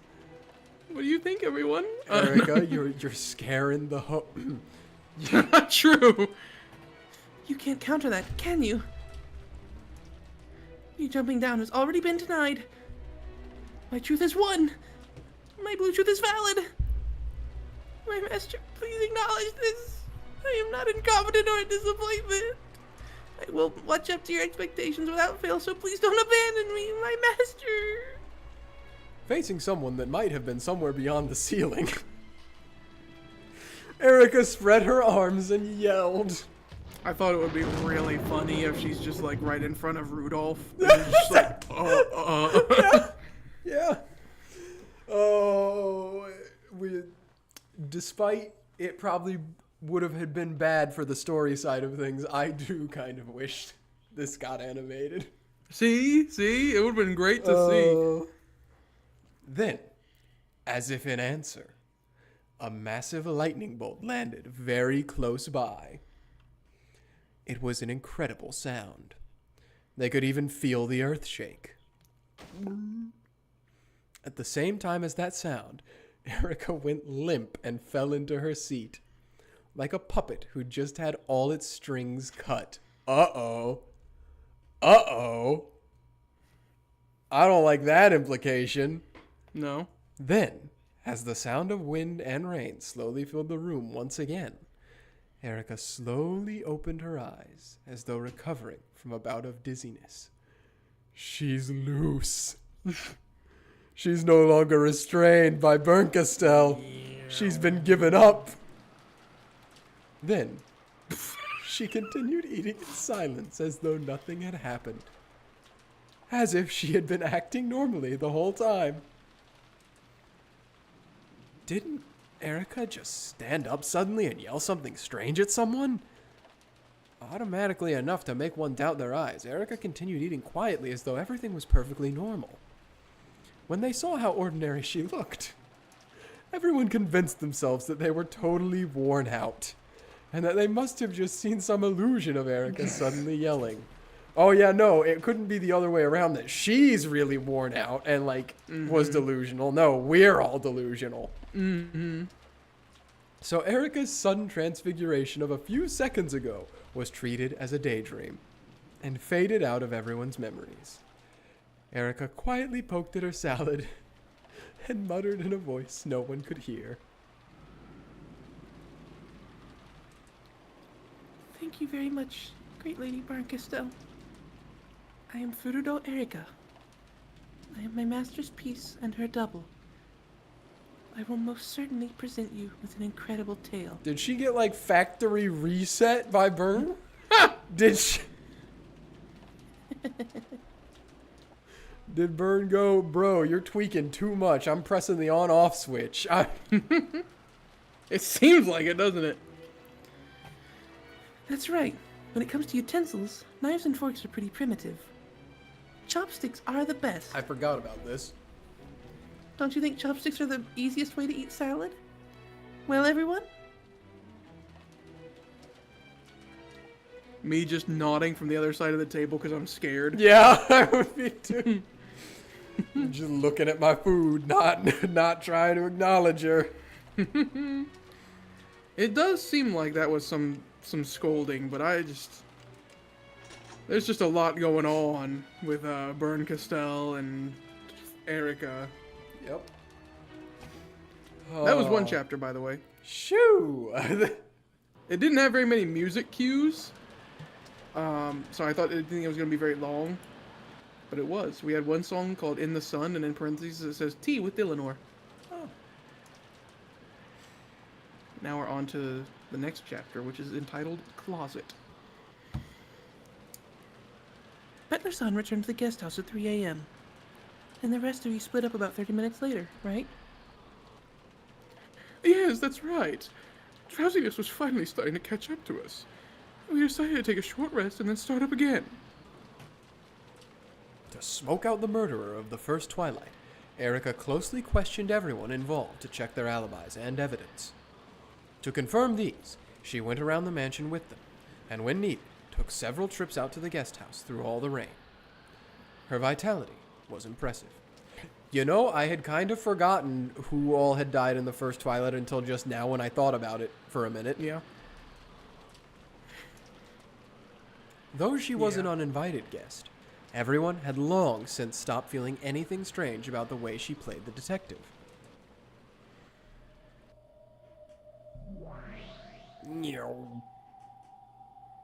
Who's it gonna be? Me! Hey! It seems Erika is also steadily building her foundation. Hey, Ron. Followed by... It's been a while. me! It's useless. You can't say that. Whether alibis exist or not, she can't deny our existence. He's rubbing off on her. Kinzo escaped through the window and is now one with the mists of Rokkenjima. She most certainly won't be able to capture or deny him. And then it's me!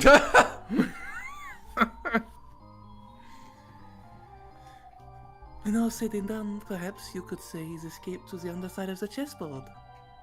It could at some point possibly be me once with Virgilia. I'm kind of just on a roll right now because it's been back-to-back me, even starting at Erika and then Ava. Yeah. In that case, maybe it would be appropriate to say he's been stowed away. Come to think of it, about those corpses from the first twilight. They've been stowed away too, right? Also, you had the brunt of it with the first part with Dlanor in the Golden True. Land anyway. I was there, just brain dead. Yes, they've been put away in my darkness, which lies between this world and the next. And that detective wannabe won't be able to find them? Of course she won't. It'd definitely be impossible for a human. Wanna check? Hey, yo, way, lady, don't come on to me like that. Gap asking Beatrice if she wants to see her hole. Yeah. Her darkness. Yeah. Just in case. And we also need to re-examine what Lady Bancastel's goals will be from now on. If you know your enemy, you need not fear the outcome of 100 battles.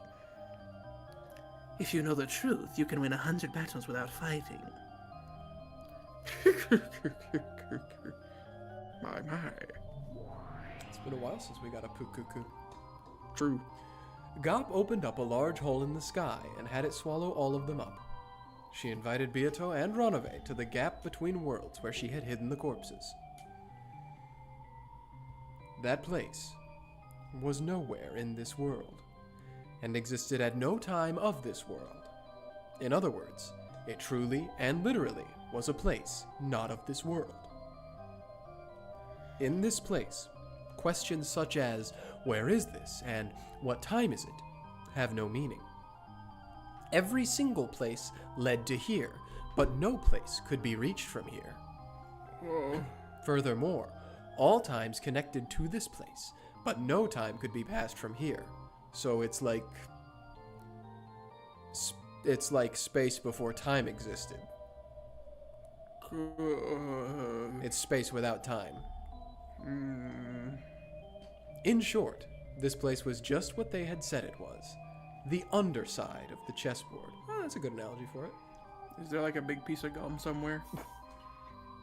It's Beatrice's chessboard, excuse you. There wouldn't be something as undignified as a piece of gum stuck to the bottom of the chessboard.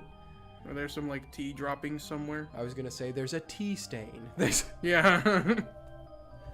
No. Perhaps it would be most appropriate to call this the captured pile, where the pieces that have left the game go. Well, but that can be like easily observed by everyone, usually. Then, through the pitch black world, a glow, like a faint spotlight, shone, and 5 corpses came into view.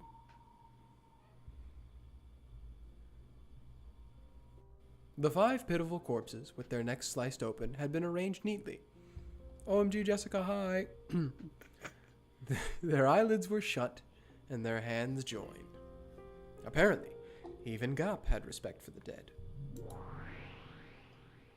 See? Oh. See? Oh my. There are 5 sacrifices for the first Twilight in this game, not 6? Oh, it's you, teacher. I was worried about where you'd gone. The game has already reached the first Twilight, and as you see, the first victims have appeared. Is this like that situation where if you reveal to Peace Beatrice that real Beatrice is brain dead, then real Beatrice or Peace Beatrice like stops functioning? I'm gonna sound like a super nerd here for a second. Do you know what happens when you play FNAF World and you get Fredbear talking to Fredbear?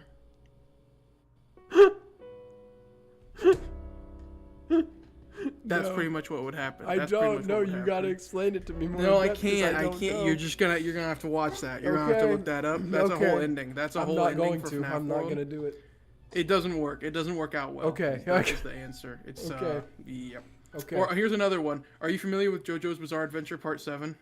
A little bit from osmosis from you. Okay, so you know what happens whenever Dirty Deeds Done Dirt Cheap causes a second thing to touch another thing? No. That's pretty much what happens. You'd have to look it up. You'd have I'm to not look looking it up. I'm You- not looking it up. I'm it not. up. I don't know anyway. I don't know what actually happens Oh, with okay. either of these. I don't. Dang, you just made I that was up, just huh? I was just going on a little nerd tangent. I was just saying that because Beatrice said, I was worried where you'd gone, and obviously I feel like Virgilia is probably not going to say, oh, I was just, with you, making sure you were not a vegetable anymore. Yeah, it does seem very much like she's completely oblivious to the Golden Land. Yep. So, it's finally time. I'm getting all excited. I see. The you that is here looks to be in high spirits. So maybe she will just tell her. I'm pleased. I've got high spirits and a captivating body. Huh? Where'd that come from? And in my charming disposition, and you've got my only strong points. Okay, both you and Gop, stop coming on to me, lady. I'm not... For some reason, Virgilia praised Beato for being in high spirits. Though Beato was taken aback at such granny-like words coming out of Virgilia's mouth all of a sudden. She pounded her chest and answered. Virgilia had been absent often during this game. Really strange, wonder where she's been going. She might even have been absent when Battler solved the epitaph, as well as during the uproar that followed. Weird. Apparently, she'd been absent for so many critical points that she didn't really understand much about what had happened so far in this game. Oh, you need a quick breakdown? Yeah, Lala, it's very complicated, but essentially there's people that are in the game, and then there are people watching the game. Yep. And Beatrice is one of these people. So the one we're seeing now is her in the game. Yeah, we've been referring, because Umineko really likes the analogy of the chess game, we've been referring to them as, like, their real selves or their meta selves, which are the ones that are not in the game, and then the pieces, as in, like, chess pieces, who are on the game board. So, so these ones right now would be the pieces, quote unquote. And it's kind of vague as to, like, how much control they have over their individual pieces, because sometimes they do and sometimes they don't, because it seems like Virgilia really has a lot of control over her piece. But supposedly Beato has no control over her piece right now, but she is still Beato, just not... Yeah, it's weird. It's weird. You'd have to go through it all to fully get it, but you can just ride the high for the meantime. Yep. Right now, 5 corpses have appeared. As you can see, their necks have been slit. Well, hi, George. George, Jessica, Maria, Rosa, Genji. All 5 of them had their necks sliced open by something sharp. For some reason, I thought Kumasawa was in that group as well, making it 6, but apparently not. No. Also to Lala, yes. Yes. Yeah. All 5 of them had their necks sliced open with something sharp. The wound opened wider than their mouths, and made it feel as though they'd no longer need their mouths to breathe. I see. So, anyone looking at George, Jessica, Maria, Rosa, or Genji's corpses could confirm at a glance that they are dead. Red? Well, there's no point in me holding out against you. That's right. At a glance, anyone could confirm that these corpses are dead, so it's absolutely impossible that they're just playing dead. What's Virgilia's game right now? I don't know why she's using red. I feel like she's like turning back behind her back and going and winking at Battler, being like, wink. I'm saying this for you. Yeah, I'm trying to give you everything I can. That's pretty much been Virgilia's role in every game. Yeah. Is her being like, even though I'm forced to be against you sometimes, I'm really trying, bud, to help you. Part of me wonders if Virgilia does not have a piece herself, and she's just her the whole time. Interesting. I'm starting to wonder about that. It would make sense, because she does seem a little... But at the same time, it makes me curious. She's also the Witch of the Finite. She's the Witch of the Finite, and also she does do things that I feel like are kind of out of character for her at points, like the end of, was it episode 3? 4. 4? Well, if you're talking about the goat incident. No, that, yeah. Well, no, I feel like that did feel in character for her. You think so? I feel like all of the goofy stuff was in character. It was just goofy, but it was like she's she was so baffled by everything that was happening because it was so ridiculous. But I'm talking about at the end of episode 3 when, spoilers, Battler almost did what she did with signed. Battler. Yeah, and she was like trying to help Beatrice get him pretty much in that moment. And it was heavily implied that, like, she was in on the act the whole time. But at the same time, she was helping Battler while being in on the act. So, again, I feel like it's that thing that Dlanor just revealed to us where it's like, the peace will only do stuff that they are capable of doing, which still makes it like them to an extent. Because I don't know. Maybe I don't know enough about Virgilia yet. I mean, what do we really know about Virgilia besides she taught Beatrice and was there when Beatrice was human, maybe supposedly still. I mean, that's pretty much all we know about her. So I don't know. Maybe she does have this grand plot that she's constructed, and she has to be both against and for Battler at the same time, and she's not just this nice old lady. I Gilf. think. Whoa. I think she just was like, yeah, I'm going to make this guy lose. And then after episode 3, she was like, oh, well, now I'm attached to him. I think it was simple like as a that. sad puppy. He's Yeah, exactly. She was like, dang, my best plan didn't work. I kind of like him. Anyway. Why did Leah use the red? Who knows? However, she's always thinking of what's best for my lady. She probably has some idea in mind that will benefit her. Well, Ronove saying that just gave me a whole new idea to everything we just talked about, but I feel like we already went on way too long on that, so I'm not going to get back into it just yet. But they'd hid the corpses here, specifically so that no one would be able to use the red. However, Ronove was right. Virgilia always thought of Beatrice first. A slightly displeased expression rose to Gap's face.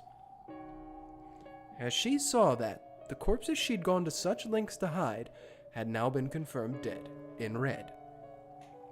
Interesting, so if we're running off of that statement, then perhaps Virgilia doing this is somehow going to lead to Beatrice getting out of her vegetative state? Or at least that's what she's hoping. It's going to help Battler get to that end. However, Maybe. in the end, she remembered that she was only a guest and shrugged. Oh, bye, George. Why did you have Gap hide the corpses? As to that, since the epitaph has already been solved, this game of mine is different from usual.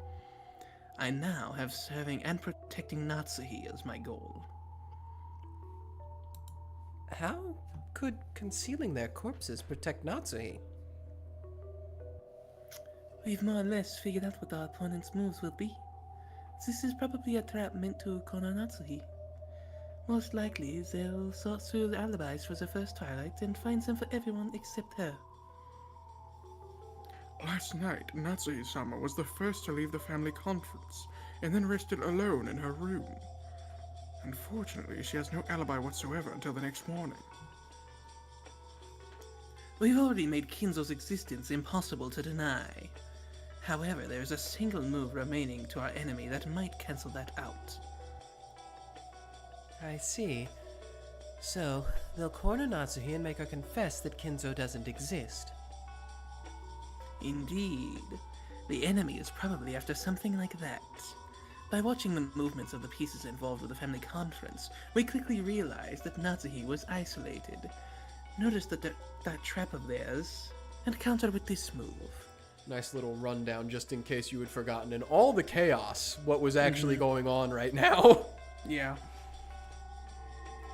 Angry Gap. Yeah.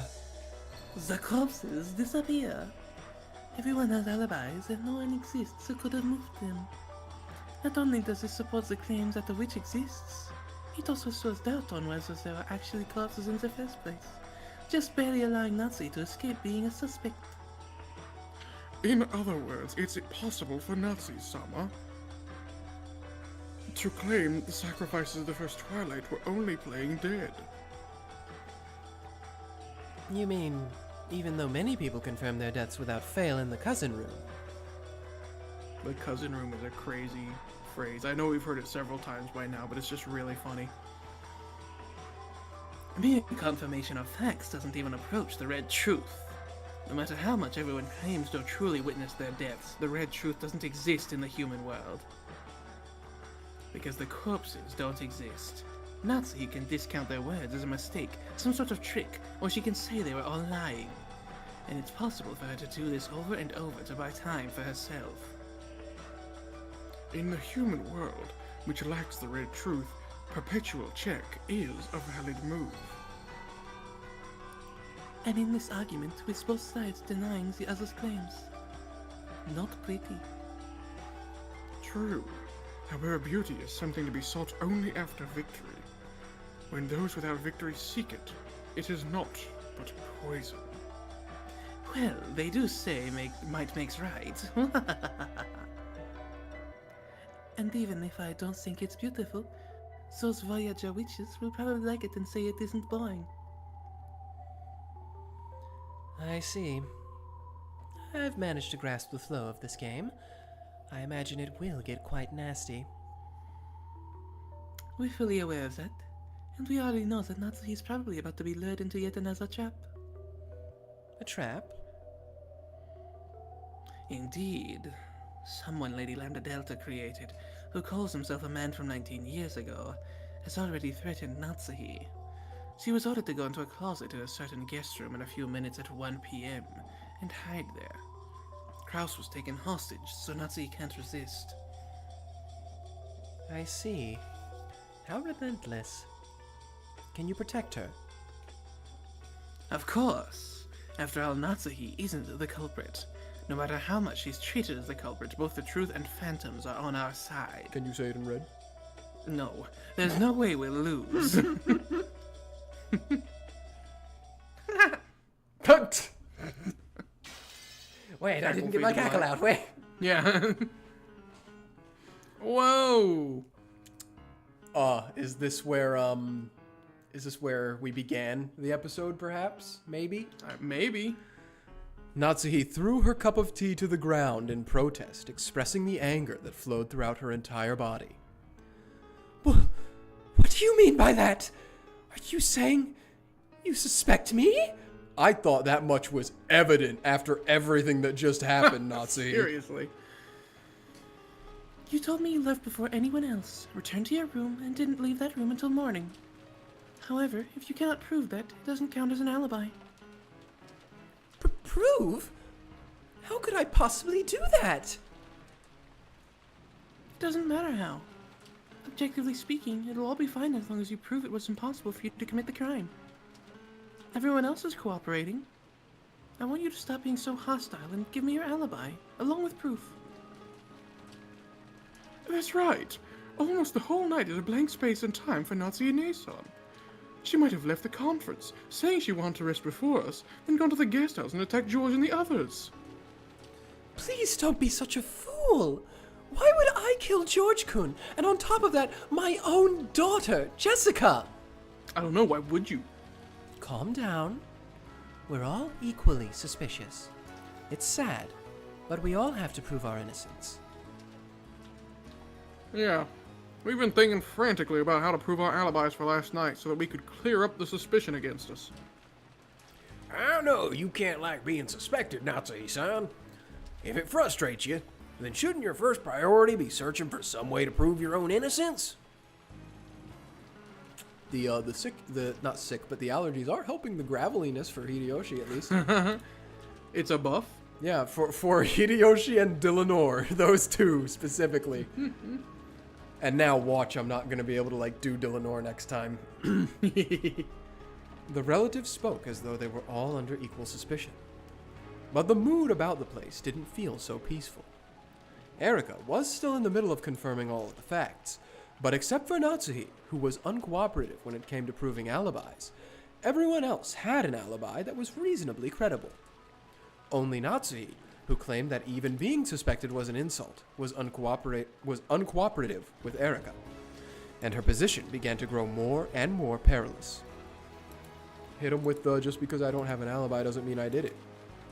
Innocent until proven guilty. Dingus. This parlor was no longer a place of comfort for Natsuhi, and the sound of the cups smashing had made that decisive. That's ridiculous! Why must I be suspected when I've lost a daughter? You're maliciously trying to make me look like a culprit just because I went to bed early last night. I cannot stand this humiliation any further. Oh, so what are you going to do about it? Natsuhi, shoot her! Shoot! Show us some kind of alibi that proves your innocence. As if you could. Give me George back, murderer! Sorry, I hit my head off my mic stand because I leaned down to get a pencil that I dropped. Stop it, Ava! Natsuhi-san, you're probably a bit tired too. Same goes for us, of course. Why don't we take it easy for now? To Lala in the chat, potentially, but the problem is there's a long gap in Natsuhi's alibi, so she could have had time to change clothes. A lot of time. It was several hours. It basically was from like about midnight to 4 a.m. Pretty much, if not longer than that. Seriously. We're a little too high-strung. Aunt Natsuhi, where are you going? Searching for alibis or the culprit would be truly laughable at this point. When the typhoon passes and the police come, everything will be exposed to the light of day. There's no reason whatsoever for us to play at being detectives. Am I wrong, Erika-san? But It's still there. It's still your. Generally speaking, you're right. However, I do have the authority to do this. Who gave her that authority? No one asked. It was an authority given by words of power from a higher world, so the pieces weren't even allowed to doubt it. I'm leaving. I have no intention of going along with your pointless questioning before the police come. If you suspect me, feel free to do so. I'm counting on the police to clear away that suspicion. It may be a bit late to mention this, but then again, I guess that this happens every time anyway. As usual, the phone couldn't connect to the police. Natsuhi said the police would be coming, but that wasn't exactly true. Strictly speaking, the boat would come tomorrow, and they would use the radio on that boat to contact the police. Well, who is... It's not like I'll let everyone live that long anyway. Lambda? Burn? Beatrice? 19th man? Nanjo. Nanjo Triss! Natsuhi-san, it's dangerous to go alone. Perhaps it would be better if we all stayed here. Why not let her? This might make for some very good proof. If Natsuhi-san gets killed in her own room, that'll be excellent proof of her innocence. Thanks, Ava. We know she said things like that before, but oh my gosh, it's so funny. It's been a while. It's been a while since we've gotten something like that. Yeah. Quit it, Anaki. It's probably best if we all get a bit of rest. Our bodies won't last until tomorrow. If we're going to take a break, we still mustn't let our guards down. Got it? We might not make it through the night, much less tomorrow. Aunt Natsuhi, if you're returning to your room, make sure you lock it tight. Close the windows and shutters too, and stay safe. I don't want to suspect anyone. And more than that, I don't want there to be any more victims. Thank you, Battler-kun. Then, I'll return to my room. Goda, you're in charge now. Oh no. Worst possible decision she could have made. Sorry, I thought she was about to say, I know this is a horrible decision. I know this is a horrible situation, but see to it that our guests have everything they need. Yes, madam. I shall do so. Bye. With everyone watching her, Natsuhi left the parlor. Okay, now go get in that closet. Yeah. From their faces, she could tell that they were expecting the classic mystery pattern. That the first person to quarrel and leave the circle would become the next victim. Natsuhi couldn't disobey because of the threat against Kraus, who had been taken hostage. Very soon, It would be that promised time, 1 p.m. She was to hide for an hour in the closet of a specific guest room. It was easy to suspect that this bizarre order was a trap to select her as the next sacrifice. She thought of various ways to resist, but all methods would be useless against a culprit who had a hostage and was observing her from close by. So Natsuhi could do nothing but obediently follow that order, and then claim that she'd been forced to do this for her husband's safety. When the promised time had drawn near, Natsuhi had intentionally acted annoyed and smashed the cup on the ground to give her an excuse for slipping out the parlor. At any rate, no matter how cowardly a trap it may be, I cannot disobey now. I am the one who carries the burden of the one-winged eagle. Now that my husband, Kraus, has been captured, I must protect it, even if I have to crawl through the mud. Of course, I am prepared to do so. I am Ushiromiya Natsuhi. Even if I am not permitted to bear the one-winged eagle on my clothes, Father gave me permission to bear it in my heart.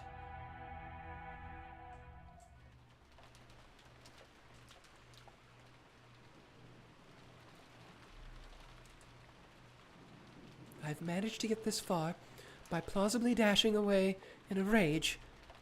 So far, everything has gone well.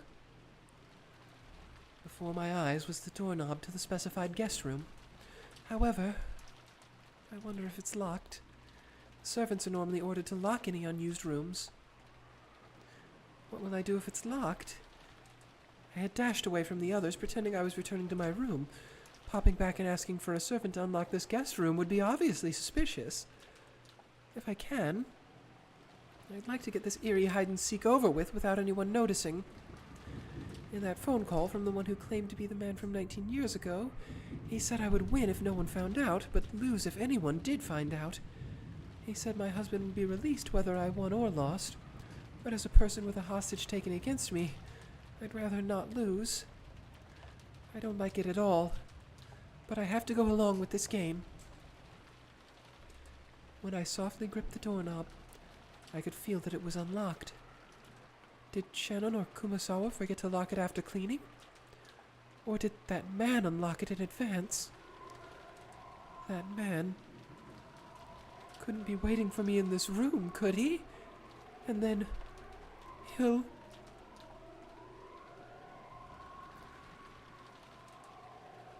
all that about hide-and-seek might have been a mere excuse. Oh no, that is her still. I kept the fact that I was coming here a secret, and all the others think I'm resting in my room. Resisting in my room. If I were to be killed in this situation, it might create a new baffling murder case like an extension of the one that occurred this morning. That might actually turn out for the better. Perhaps this is a good chance to confront the culprit directly. Natsuhi had some experience with using a naginata, though only casually. Unlike Eva, she couldn't brag about being able to hold off any single ruffian indefinitely. As she was now, she had no realistic chance of challenging a man with malicious intent and winning.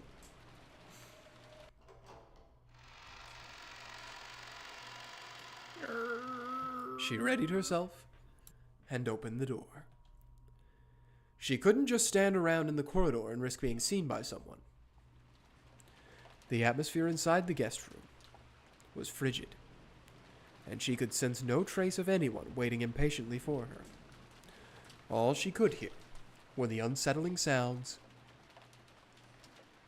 of the wind and the rain. Sorry, I had a little yawn there. At first, this seemed to prove that there was no one here to threaten her. But soon, it only made an uneasy feeling rise up inside her, even more strongly than before. The closet was just off to the side of anyone entering the room. Lined up inside it was a set of hangers for coats. This closet, which had nothing hanging in it, was large enough for even an adult to hide in. She softly opened the closet. Of course, there was nothing inside. She would have to hide quietly in here for an hour. The room had a wooden floor, but something like a carpet had been laid in the closet. It seemed sitting down wouldn't be a problem. She had been sure someone would be waiting for her in this room, or that a strange letter would be lying in the closet. In the worst case, she had even imagined that her husband's corpse might be inside there. However, none of these things she imagined turned out to be true. The only thing there was a cold guest room, and a lifeless closet that silently urged her to enter. And he told me to hide in here for an hour. He's mocking me.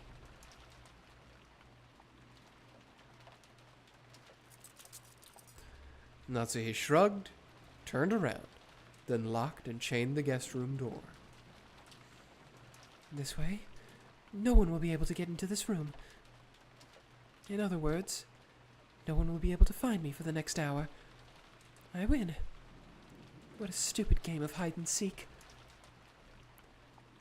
There surely must be a total victory in the hide and seek game against that mystery man. However, it was such an easy victory, it made her feel uneasy. Normally, this would be against the rules of hide and seek. Even if she had won, wouldn't this displease the culprit? And now, everyone thought she had returned to her room. If they found a room with a chain set, that would make it an impossible closed room to them. Erika had dashed throughout the mansion to confirm alibis or something. If she noticed that the chain was set on this room, there would probably be an uproar that would end in them cutting the chain and searching the room. If that happened, Natsuhi would be found hiding in the closet right away. It would be easy to honestly confess as to why she'd been hiding. However, that man had insisted that she not reveal that. If she did talk, she might endanger her husband. Thinking of it that way, setting the chain, no, even the lock, might be a bad idea. That's right. This room was unlocked when I came here. If it were to suddenly be locked, it's conceivable that it might catch someone's attention. It's better if I don't do anything unnecessary. That man only told me to hide. It's like the same thing with Jessica in the last game. Mm-hmm. So in the end, I have no choice but to do what he says. I hate doing it, but I cannot disobey. I undid those two precious locks, went into the dimly lit closet filled with the smell of old wood, and managed to close the door from the inside. Pitch black. It reminded me of when I was young, when I used to hide somewhere and then surprise my mother. But that peaceful recollection wasn't enough to kill off my anxiety.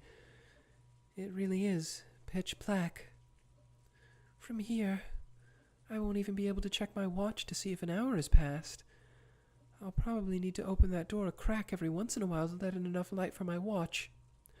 For now, I'll crouch down here.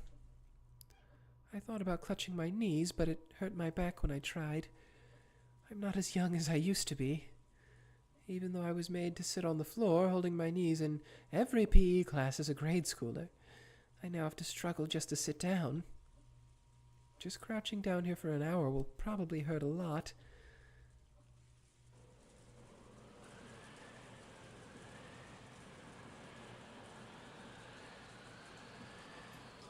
Nazi in the closet. What will she do? I guess we're about to find out. Twin Peaks. I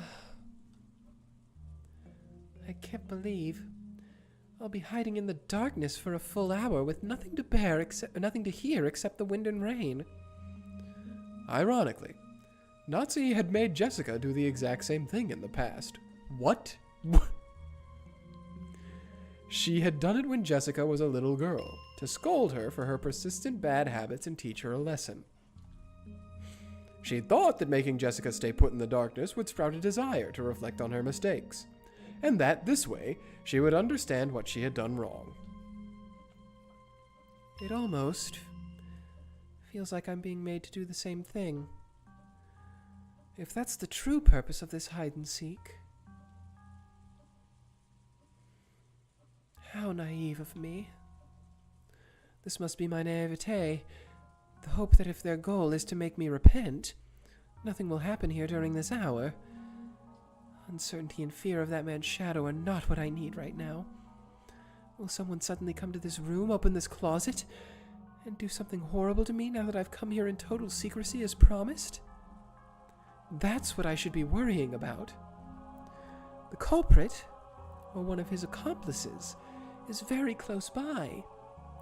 If they weren't, they wouldn't be able to observe me so thoroughly.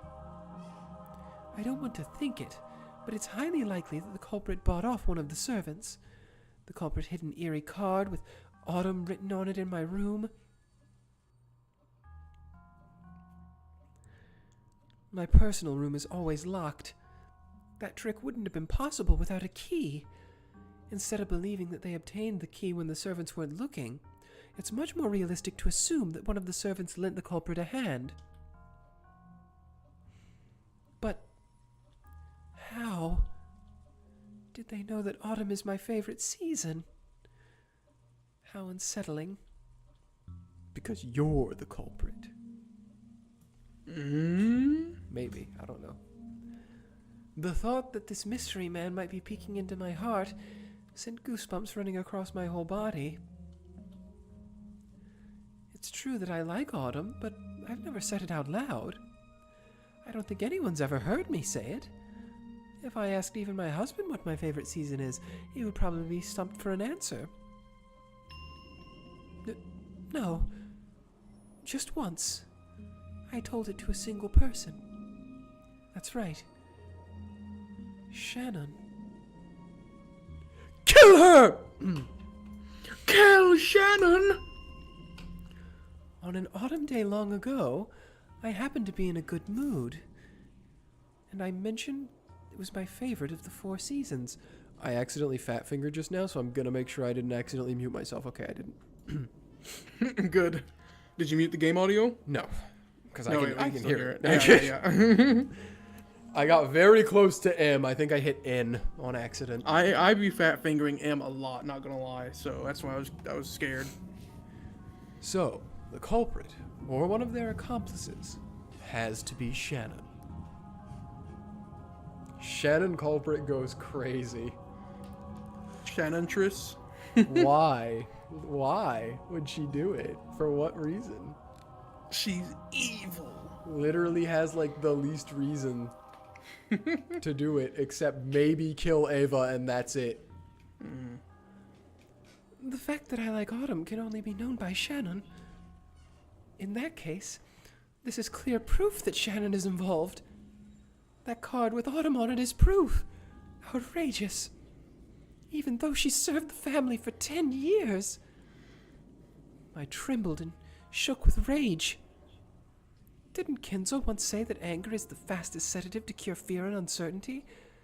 It's easy to tell the most fearful humans from within a crowd. They're always the first to get angry. I remember him telling me that.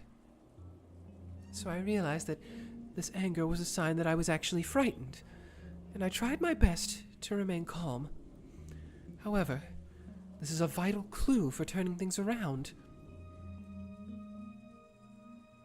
Shannon may not be reliable as a servant. Dang. But if she's an accomplice used by that mystery man, she might actually be convenient. I feel like Shannon does a pretty good job. Bad. A weak-willed girl. If I threaten her, she'll probably spill the name of the mastermind in an instant. That I could believe. I'll secretly tell the police about this. It might become a clue towards arresting the culprit.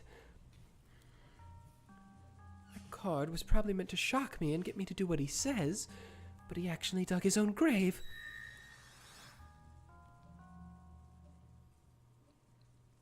I never told anyone except Shannon that I like autumn. Sorry, I was just taken a little bit aback by Yeah. by Natsuhi using the red. Natsuhi Triss? This is unshakable proof that she's working with the culprit. Though I once thought this time in the closet would crush me with uncertainty and uneasiness, it's actually given me the start of a counterattack.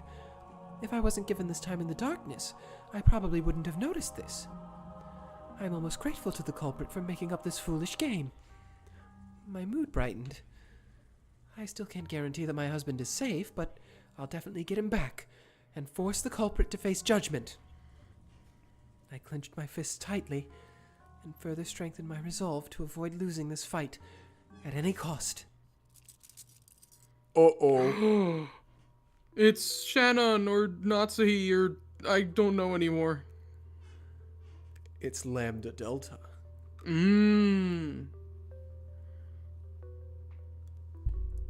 At that time, I heard the sudden sound of someone trying to force the locked door open, and my heart leapt.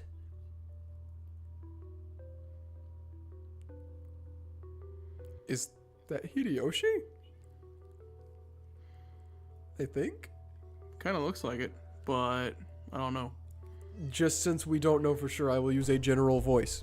Okay. Oh, it was unlocked.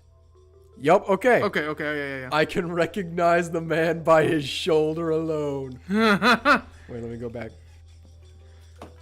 Oh, it was unlocked.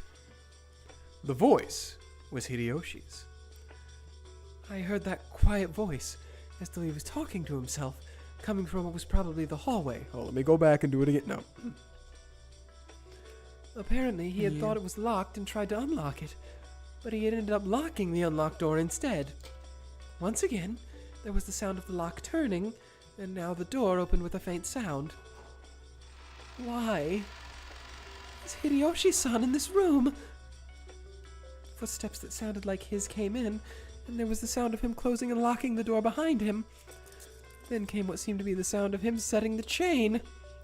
Don't tell me Hideyoshi-san is the mastermind, or else an accomplice.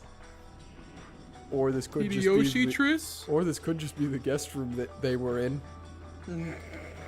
Is he planning to do something to me in this room? It would take some time to unlock the door from this side, much less remove the chain. If Hideyoshi-san doesn't intend to let me escape from here, he wouldn't give me enough time to undo the chain. In that case, if he opens the closet door and sees me crouching here pathetically, just what kind of fearsome words will he say? I don't want to be found. I don't want to be found. I beg you, pass right by the closet door. Please keep going into the center of the room. My head was so filled with a throbbing sound that it felt like it was about to explode, and I almost missed hearing his noisy footsteps. So when I heard a clunking sound coming from the center of the room, I finally realized that he'd passed by the closet and was deeply relieved.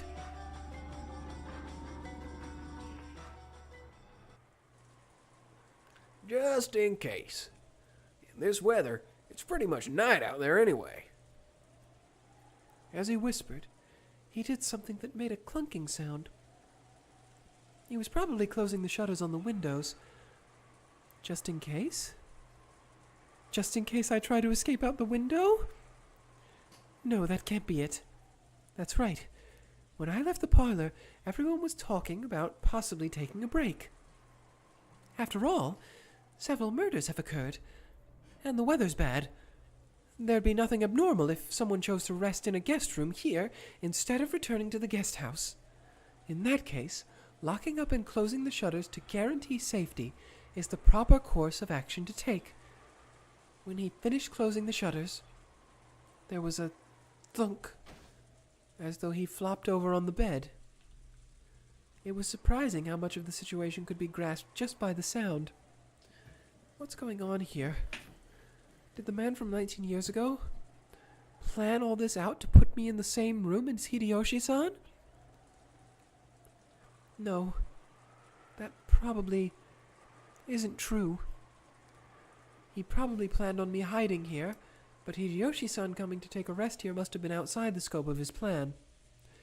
Thinking about it that way, having him in the room might be odd, but it also might guarantee my own safety.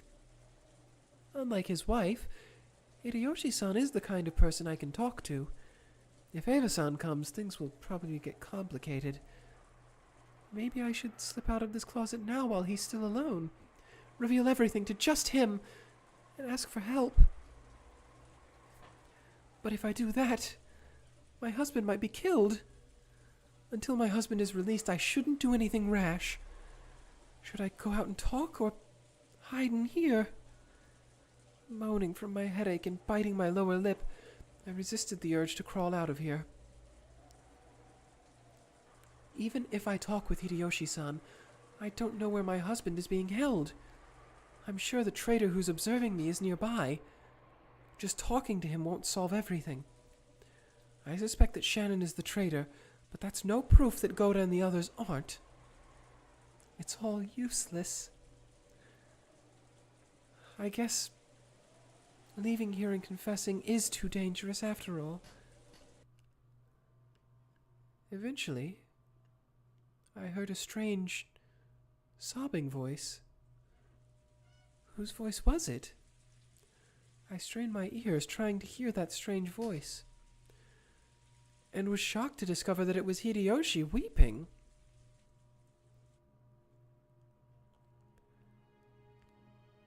Hideyoshi, who had lost his only son, was finally able to shed tears and cry now that he was all alone like this. Oh. Thinking that he needed... I'm assuming this is just a narrator now. Thinking that he needed to support Eva in her distress, he acted as though he was alone. Oh my god. He acted as though he was alone, standing firm. He alone was standing firm. Goodness. However, he has as good a right to cry as anyone. And now that he's found a place where no one can see his tears, he finally let himself do it. And I've lost my daughter. I haven't seen her corpse with my own eyes, so it still doesn't feel like she's dead. But if the one who carried her off was the culprit, and he had some repulsive motive for doing it, just thinking about it makes it feel as though my chest will tear itself apart. The reason I'm hiding in here now is that I'm thinking more about my still living husband than my dead daughter. But if I were given the chance, I'd be wailing at the top of my lungs too. However, I still cannot let myself do that. It isn't because the man from 19 years ago told me to hide. It's because I'm the final head of the Ushiromiya family. It turned to silver! It's old gold. It's silver. She's just afraid, Lala, that if she... okay, you weren't here for it, but earlier in this section of the story, this person who told her to hide here revealed that, like, he's always watching her all the time. So she's very afraid that if she reveals herself, even if she doesn't, like, implicate herself in any way as being the culprit, it'll wind up with her husband, who is a hostage right now, being hurt. Because that guy supposedly has her husband as a hostage. Mm-hmm. Oh, excuse me. Took a sippy. I haven't had any liquid in a minute. It's been completely overshadowed by the recent uproar, but last night, Batler-kun found the hidden gold and even gained the head's ring from that mysterious envelope. At the very, very end, when it's all over, I probably won't be able to prevent his ascension as the head. And when everything regarding the distribution of the inheritance is revealed, the Ushiromiya family honor and glory passed down from father will plummet to the earth. So, I am the final head. Batler-kun will probably inherit the remaining wealth of the Ushiromiya family. However, its history and honor will all end with my generation, Hey, it didn't end with Kenzo. Everyone thought it was gonna. Therefore, I am the final head. I must not cry.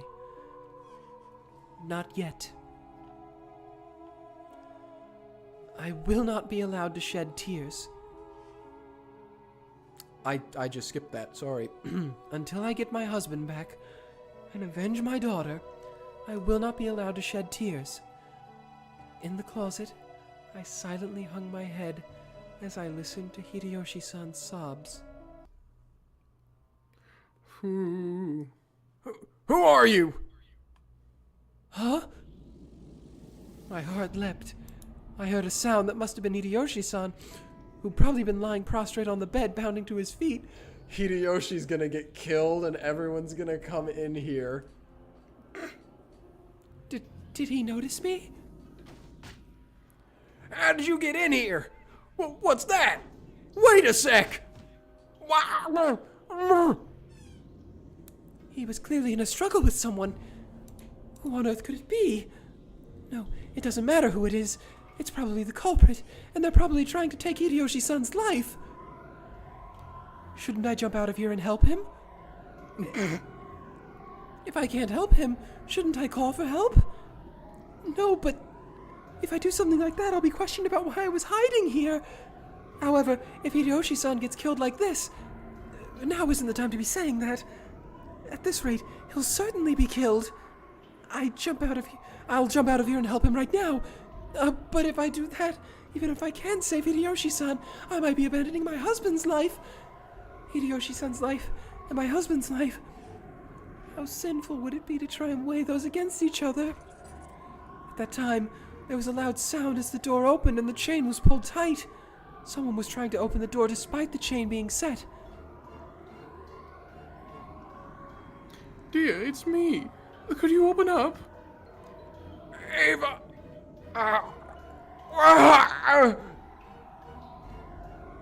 Dear? What? What's happening?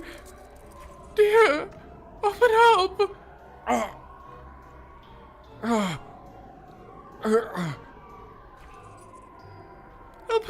Open up, dear! Someone! She opened and closed the door over and over again with all her might, but of course, she couldn't snap the chain. Ava-san called for help in a loud voice and raced through the hallway. Another murder with a closed chain. Sounds familiar. By this time, the room had settled back into silence.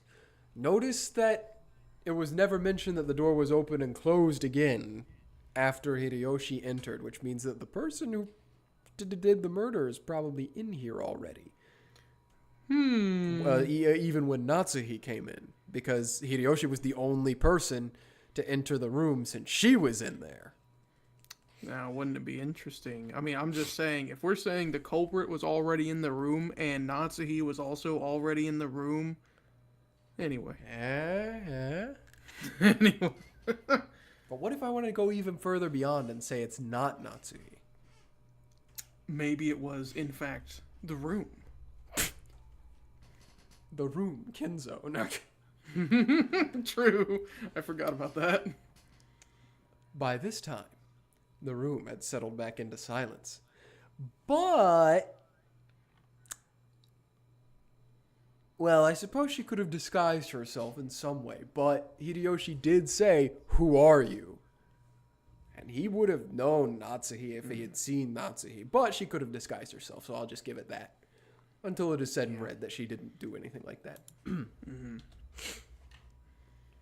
By the time the room had settled back into silence, and that earlier sense of Hideyoshi being in a noisy struggle had disappeared completely.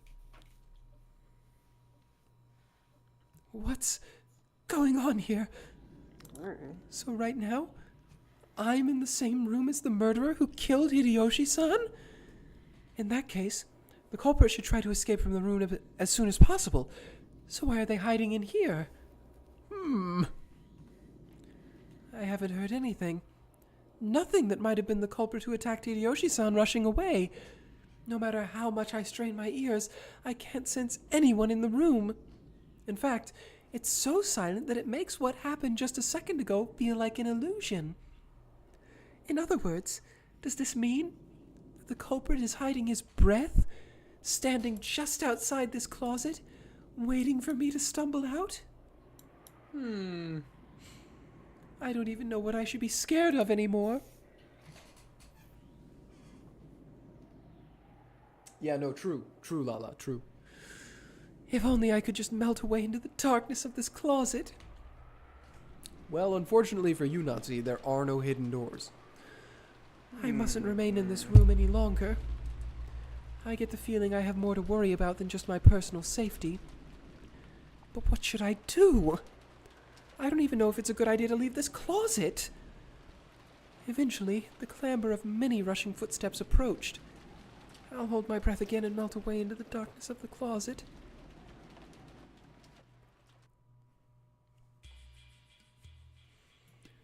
Ava dashed back, bringing everyone with her. Goda was gripping some wire cutters to cut the chain with. After trying to open the door again and confirming that the chain was still set, she yelled through the crack in the door. Dear, we're going to open this up. Cut it right now. Yes. Goda stuck the large wire cutter, which looked like it could slice off a whole finger, through the crack of the door, and easily severed the chain. That was a new sound effect. Dear. Yeah. Even though the wire cutters have been used before. Their budget really went up for Answer's arcs. True. The demand was there. I mean, it wasn't, but it was. As soon as it was severed, Ava pushed Goda aside and dashed in. The others tried to follow her, but they bumped into Ava, who had fallen to her knees moaning. She stubbed her toe. So even though they couldn't tell much of what was going on inside the room, they could tell by Ava's moans that they were too late. What the hell? Dear! Dr. Nacho, look at my husband, quickly! I'll do it right now! You've got to be kidding me. It's only been about 10 minutes since Uncle Hideyoshi went out saying he wanted to rest. Is there anyone in the bathroom? No! There's no one here. What could have happened? Dear! I'm afraid to say that there's nothing I can do.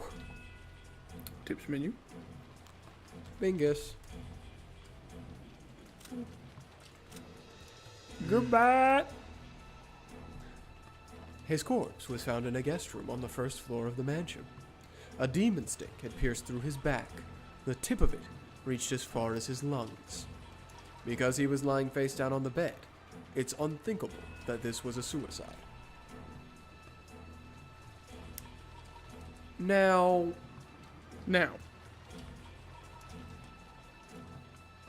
curious. Yeah. Separate the two who are close. What is happening here? We are already off the beaten path because True, obviously first we have Twilight was not wrong. finished. Yeah. So either this is the finishing of the first Twilight, or not, because is Gouge? Well, no, Gouge the Lung and Kill isn't one, is it? No, we wouldn't even be in the gouging of specific spots yet. I was I 'cause- mean, I was just assuming maybe we had like completely gone off the rails and we were jumping around, but no. No, there is a gouge the chest and kill, but Yeah. still. So, okay, I'm interpreting this as a completion of the first Twilight then. Perhaps. You could. I think we're just Battler solved it, and Beatrice is like, we're gonna protect Natsuhi, so now we're just gonna kill everyone. True. I guess technically, yeah, no, I guess since the epitaph has been solved, the epitaph murders don't have to happen. But So that we're doesn't not- mean that murder. Yeah, we're not bound by the rules of the epitaph anymore. Yep. Especially since Battler hasn't become Battlertress like Ava did, and then was told that she had to follow the rules of the Yeah. epitaph. Okay, okay. Big rat. Sure. Also, I just noticed that Kraus is like black and white. I don't know if Yeah. we saw that before or not. Witnessed That's in funny. Koro's personal room on the second floor of the mansion. There were large traces of blood left behind, making the situation similar to those of the other victims. He is the only victim of the first Twilight whose corpse was never witnessed. That's right, I forgot he was included in the first Twilight. They were supposing that he is, but we also heard his voice through the phone. Yeah, it could have been So- imitation. Maybe they haven't really discussed that yet. Supposedly Lambda Delta's pretty good at imitating a 40-something-year-old man. Mm-hmm. Nanjo stood up, hanging his head sadly. It was only natural. Take a drink? Because anyone, even if they weren't a doctor, would think that at a glance. Hideyoshi was lying face down on the bed, and stuck deep into his back was something like a blade with an intricate demonic design on it. Which one is it? Whooping sound. Yeah, I heard it too. When Ava pulled it out with all her might, they could tell that it wasn't a blade, but some kind of stake. Curious, a stake? We've never seen that before. And its sharp tip had penetrated nearly 15 centimeters in. It had probably dug deep into the lungs. If it had been stuck in any harder, the tip might have even pierced all the way through the surface of the chest.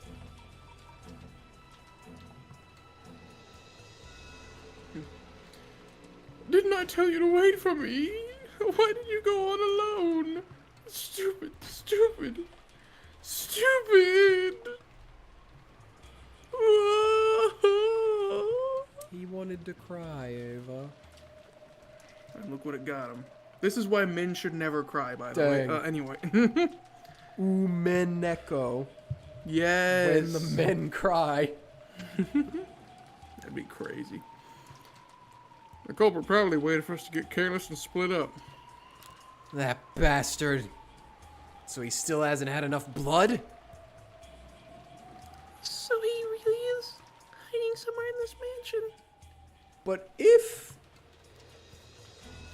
This would be like the least likely thing to protect Natsuhi in this situation. If that is the line of let's murder people to protect Natsuhi going on. Because, like, this has just imperiled her greatly. I don't know what they're cooking over there on the witch's side. They're coming after us. But there's something strange here.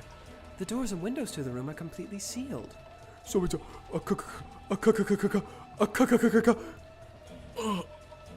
That's right. The shutters are all shut and the door chain was set until a second ago. Huh? But that's crazy. In that case, how did the culprit attack Hideyoshi-san in this room? Natsuhi's sweating bullets in the closet right now. Maybe they threw this stake through the crack in the door. Heard that one. Hideyoshi-san's bed is in a total blind spot from this crack. You couldn't even kill him with a gun. Well, depends on what gun. You can shoot through walls, Kyrie. This is really strange. It's a closed room murder. A closed room? Ooh. That was my best courage. Closed room murder. Dude, this would all be solved in a minute if we had either Courage the Cowardly Dog on Rokkenjima, True. or Mystery Inc. True. Oh my god, Mystery Inc. Umineko would go so hard. Wouldn't it? I can already rewind and do the entire goat scene all over except with Fred as Kraus. True. I just want to hear Scoobert Doobert debate Beatrice with his goofy accent. I just want to hear him like talk and be like, Beatrice. True, that really wouldn't be possible. Like, Ready robbed in the room, Beatrice. Like, Beatrice, it's totally useless. and exactly, it's perfect. Oh, Totally useless, man. Umineko fans, get on it. It's a bit too early to be sure about that. Maybe he removed the ceiling in the bathroom and escaped to a space above it. Or maybe you can close the shutters from the outside. That sounded like a blue truth, Battler. That. Uh-oh. Look what you did. I'm sorry. I'm sorry. I summoned her. I like how it immediately started playing this song too. Yep. The shutters. They didn't budge an inch from the outside. I just went and checked. Erika. It's no wonder everything felt so quiet and relaxed. Just another thing for you, Lala, because again, you're working without a lot of context here. It has heavily been implied in several of these like situations that there are very unreliable narrators. So the fact that Natsuhi is being like, "Oh, I'm definitely in the closet and not the one killing Hideyoshi right now," can be disputed because she is the only person who can claim that, right? Just based off of your comment you said about he was talking to the culprit, and like I said, he would have noticed her and those things. So we're working off of like her assumption of being the only narrator in that situation. So that's why we can still be like, it might have been Natsuhi. I already said that. At some point, Erika had split from the group. Oh, she's gonna be like, I went and checked Natsuhi's room and she wasn't there. Curious. And she's... Just now, she had finally arrived and poked her face in from the hallway. She really does give, like, the meme of Ben Shapiro vibes. There is an excellent clip, I don't know if I ever showed it to you or not, that's Erika Shapiro. It's really funny. It's like, suppose hypothetically that there were witches. Yeah. Well, Lala, you can rely on everything red. Yes. You just can't rely on everything that's red. As in R-E-A-D. But, anything that is the red truth is true, yes. But it has never been specifically stated in this situation, at least I don't think, from what just happened, that was another person that wasn't Natsuhi in red who was in the room. So, also, sorry, I do need to use the restroom real quick. So, Oh my gosh. Okay. You're good at talking. Just rizz them up and chat down there right now. Rizz 'em up. Did you guys hear that they invited the Rizzler onto Jimmy Kimmel Live? That's all I got. No. But yes, see this, if this is your first time joining, or if you are relatively new to Umineko, especially the visual novel, the red is the immutable truth, and this game plays a lot with what you can trust and what you can't trust, because there are moments like episode 3, if you're familiar, you know. If you don't, go back and watch our coverage of episode 3. But the only thing that is proven to be absolutely 100% true is the red truth. So everything else, though, is suspect. But as a result, that means that the red truth, it kind of ends up forming a pin for the truth. The truth ends up getting bound within the red truth. What actually really did happen in all these situations is bound within that. It's very hard to pin it down exactly, but you know that it's within that realm of the red truth.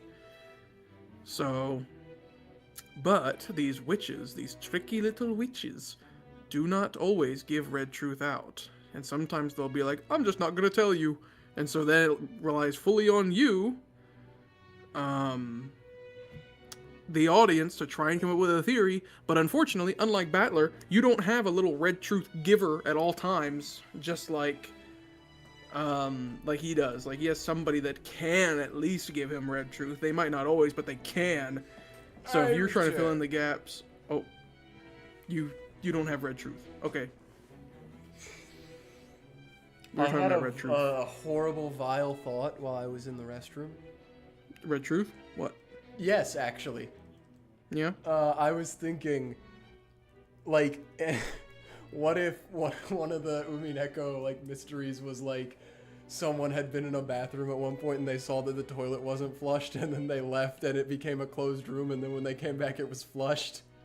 You so can though. So then they You were like, so could. yeah, I'm just imagining Erika being like, the room was a closed room in red. The toilet could not have been flushed in red. How Imagine was the Dlanor. toilet flushed? Imagine Dlanor on that case, bro. Yeah. Oh. Nothing tripped the handle to make it flush. Yeah. There is Like- no contraption to flush the toilet from outside the room. The toilet is not remote controlled. This is a great analogy for Umineko logic battles. The toilet method. The toilet model. Oh. Closed toilet model. There we go. Anyways. When she heard that a crime had occurred in this room, she sniffed it out like a little creature. She said, time to get points? Brownie points with Burn Costello, please? Burnt points. Burnky points, if you will. She had watched everyone rush towards the room, but circled around to the outer wall herself. Oh, okay, she checked the outside. And she had gone all by herself to check that the shutter was down on the window. Gonna check the walls, gonna check the floor, gonna... That's her. That you couldn't do anything with it from the outside.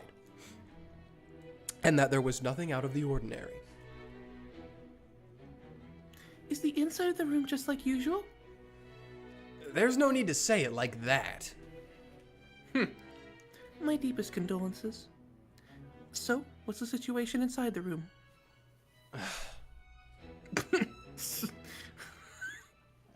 The chain was set on the door, so we cut it and entered. And all the windows have the shutters down. They're locked tight from the inside. What are they bickering about in there? Ava was arguing with Nanjo about something. Apparently, she wanted to carry the corpse to the parlor. Nanjo tried to calm her, saying that they should leave the crime scene as untouched as possible until the police came. Honestly, I'd be kind of 50-50 in this situation because the last time they did that, all the corpses disappeared. So, True, but I also don't want to be in a room with a decaying corpse. that too, yeah. Ava does. Yeah. What happened to the other corpses? The culprit carried them off somewhere, right? It's maybe that the culprit isn't satisfied with just killing, but intends to do something with the corpses. So no way we're leaving my husband all alone here. Ava does have a point. Excuse me, I brought it up first. After all, the victims before now had all been carried away after we were shown their terrible wounds. Erika-chan, you'd probably like to preserve the crime scene, but could you just let this one slide? Don't give me that face, you creature. Do whatever you want. All I'm interested in is the fact that a closed room has appeared that's much more serious than Kinzo-san's study. I have no interest in corpses, so do as you please. Battler's expression was clearly unhappy, but she ignored him completely. Feel free to carry that corpse out anytime. Or am I in the way? Also, it now that I'm thinking about it, because we were talking about like all the peace controlling earlier, so it has been pretty much established by what happened in the Golden Land at the beginning of this episode that Burn is controlling Peace Battler right now. So why'd the whole thing happen with the trying to disprove Erika's thing in Kinzo's room? I mean, I do get like I guess that is kind of the whole point of why Dlanor was like, why? Because Battler should be on Burke's side, basically. On the game board. But is it merely as simple as the witches just want to be entertained, and so Berncastell's just not gonna let it end when it can end? Or is there something more behind it? Well, I think part of it just had to do with the fact that Game Piece Battler could not do it. He could not use the red truth. He could not. Nor was he aware of the red truth. So Yep, that's true as well. he had to come up with his own reason. Okay, yep. That's fair.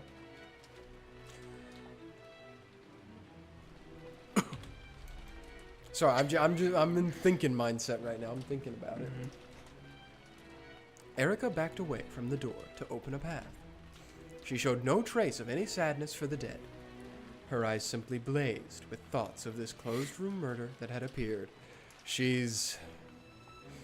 Oh, yeah. Yeah. This is a great place for this. Yeah. In any event, the great detective had given her permission. Oh, well, at least it's consensual. Ava and some others wrapped Hideyoshi up in the sheets, and Goda and Rudolph carried him out. The sheets were quickly stained red. It was so painful to see that Shannon and Kumasawa stripped the blanket off the bed to further cover the corpse. Another side tangent. Very recently, science has developed a foam gauze that we can put in wounds now that very rapidly stops bleeding much quicker than like bandage gauze. Wow. I just thought about that because they were like, Hideyoshi's bleeding all over the place, and I saw that yesterday, and people were like, it's just like Halo. Is it edible? No. Why? It kind of made me think about whipped cream. Honestly, I knee-jerk said no. I'm not sure. I just assumed that it wouldn't be. It might be.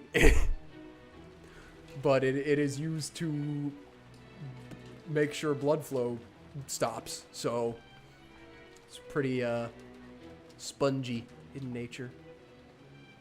Anyways, I just wanted to talk about that because I mean it could be useful in this situation, maybe. I think, but like I feel like I remember they're about 40 that as well. They're about 40 years late for this, so this. Yeah, I don't even know if they had like bandages back then. No, they okay. Hey, out of the way. Yes, I am out of the way. She probably didn't say it like that, but I like to put that on there. Let's go to the parlor. Yes. Dear.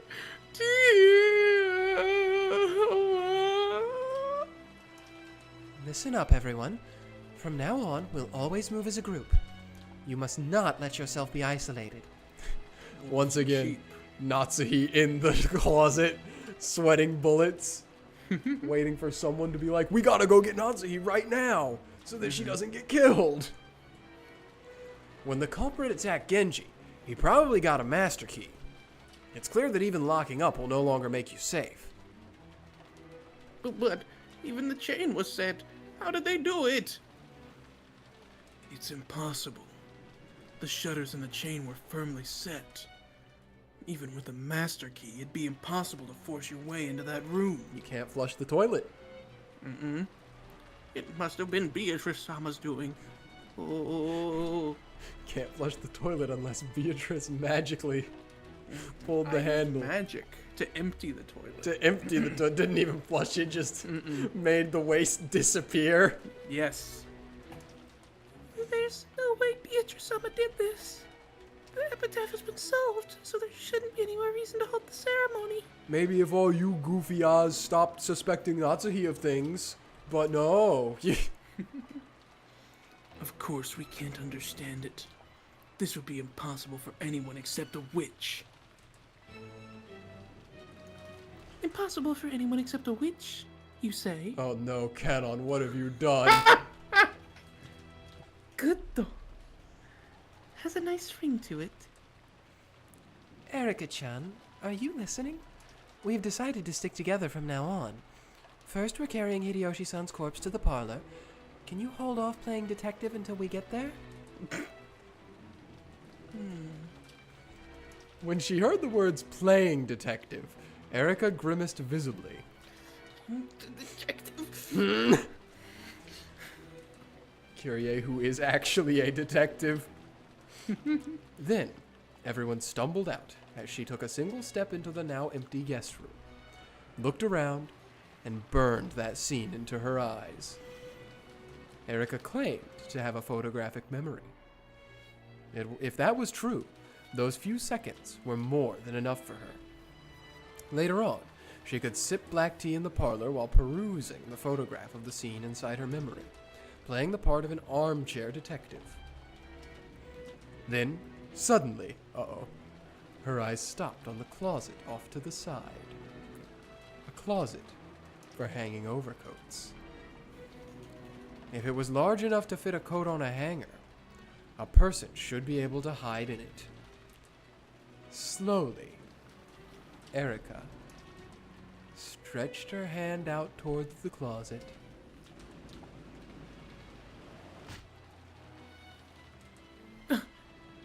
Erika's shoulder was grabbed roughly from behind. I knew it.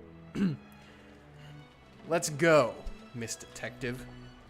Did you ever learn how to stick together on school field trips? Dang. Well, whenever I go traveling, someone always dies. Hey, what do you think you're doing, brats? Come quickly. In need of correction. Rat. Rudolph told them to hurry. After clicking her tongue and glaring at the closet, Erika followed Badler back to the parlor for the time being. Foiled once again, Erika. You're foolproof blue. You would have had it. You would have had it. If not for Ushiromiya Battler. True. See, again, all the more I would have gotten away with it if it weren't for you kids and your dog. It's all lining up here. The sound of their footsteps finally faded. That time of terror, when I feared that even the dripping of the cold sweat covering my cheeks might be noticed, had finally ended.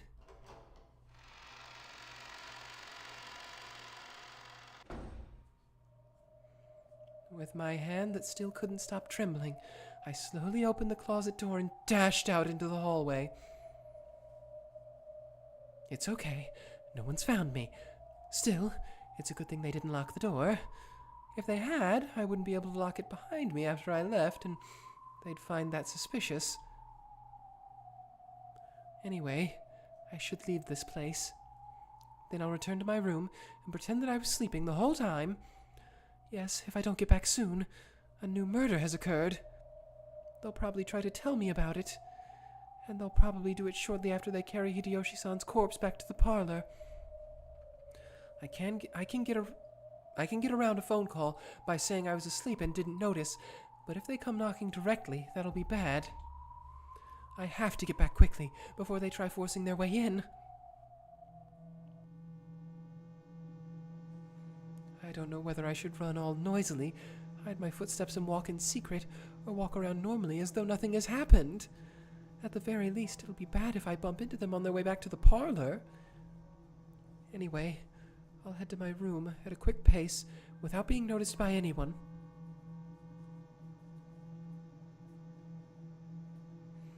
I pass through the hallway to the lobby. If I go up the big staircase in the lobby, my room is just a little bit... This is me. Natsuhi-san?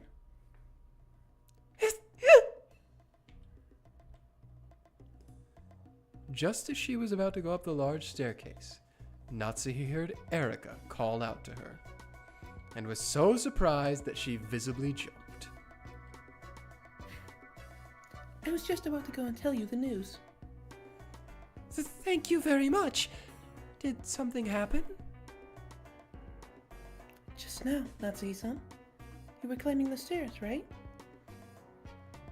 Your room is upstairs, isn't it? Erika coldly pointed out this strange fact. Natsuhi cursed her bad luck. I couldn't sleep, so I was going to return to the parlor, but I wasn't sure whether I had locked my room or not, so I was about to head back. I'm a worrier, so this sort of thing happens a lot. Don't worry about it. Yeah, that sort of thing does happen a lot. It's a common quirk among people who aren't confident in their memory. Normally, since Erika was clearly making fun of her, Natsuhi might have looked annoyed. However, right now, Natsuhi was extremely relieved to hear Erika admit that sort of thing happened a lot.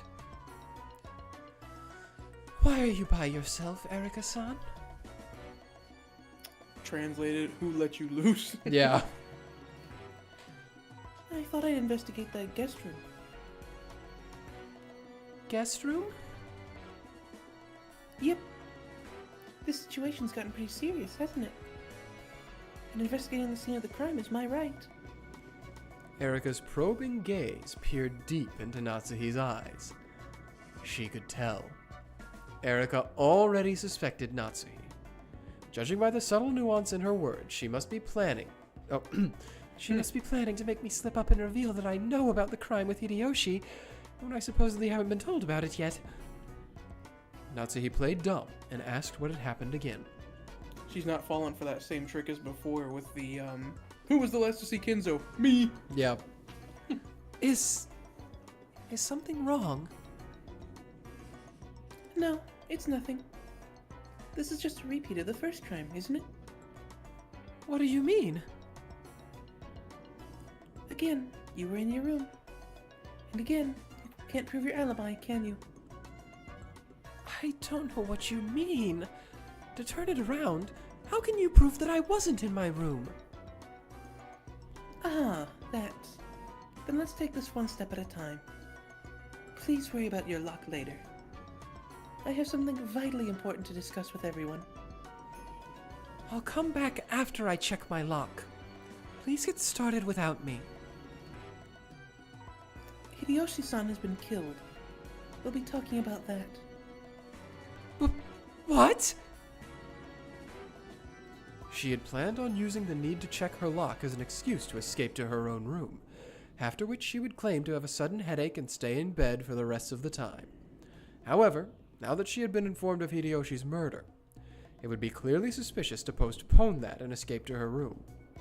She was already under suspicion just because she'd been seen heading up the stairs to the second floor. She couldn't afford to do anything else suspicious. Natsuhi gave up and headed for the parlor as Erika urged her to.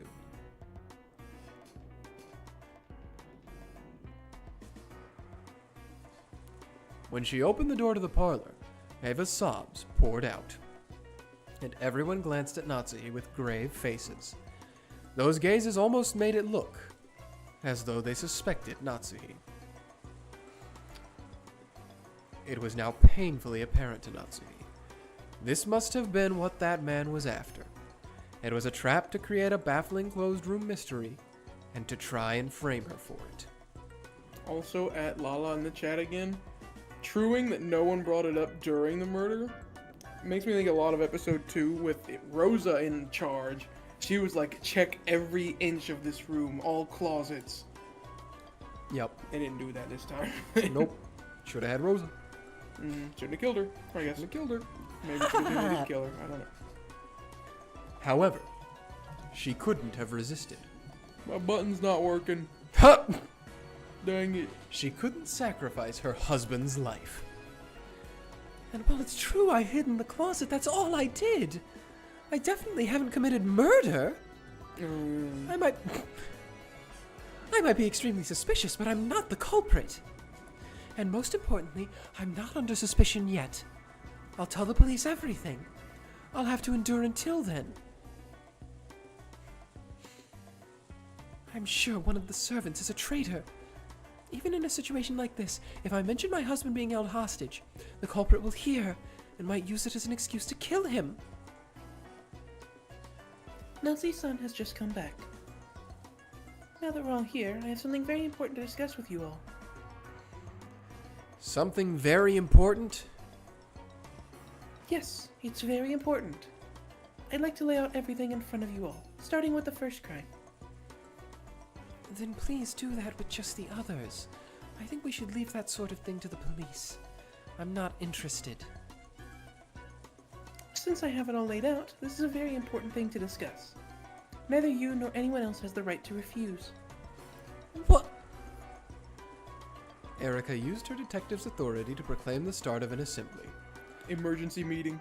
None of the pieces could disobey. But they could all just say, elbows or we don't care. That's what happened last time. That's what. Praying that she wouldn't become the topic of conversation, Natsuhi reluctantly sat on the sofa as she'd been urged to. Oh, sorry. Could you close that door for me? Yes. Kurthung. Innocent until proven red. That's funny. Shannon and Canon closed the door. since it had been decided a short while ago to lock all doors and windows carefully, Canon locked it. That lock, which existed to protect the safety of this room, felt like a lock on a prison cell to Natsuhi, one that would hold her in place and prevent any escape. Natsuhi still hadn't noticed. Though Erika had gone into the corridor to check the crime scene in Hideyoshi's room, her goal had changed. In other words, from Erika's point of view, the sound of that lock was truly... Checkmate. Erika said that suddenly. Bernkastel said that suddenly. Oh, fast! Wow, so you figured out the culprit already? We've barely gotten to any of the crimes, right? You could have just let me kill a few more and gathered a few clues yourself. Okay, Lambda. Gather all the pieces. Now we're getting to the most interesting part. Let's both enjoy it to the fullest. Okay, this is probably going to be where the episode opened at. Well, let's see. Why don't you show me what you've got? To think she laid out the challenge without waiting for game set at 2400. What a hasty person, that Lady Bancastel. It is quite an early challenge. To think that she's already managed to obtain a winning hand at this stage. And normally you can win by just claiming that the witch exists. But with Natsuhi and Kinzo, we've got a lot we need to protect this time. Sounds like this fight will be a pain. That's no problem at all. I won't let them do as they please with my golden island any longer. Bring it on, Lady Bancastel. Furudo Erika.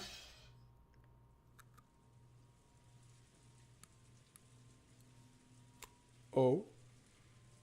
On God.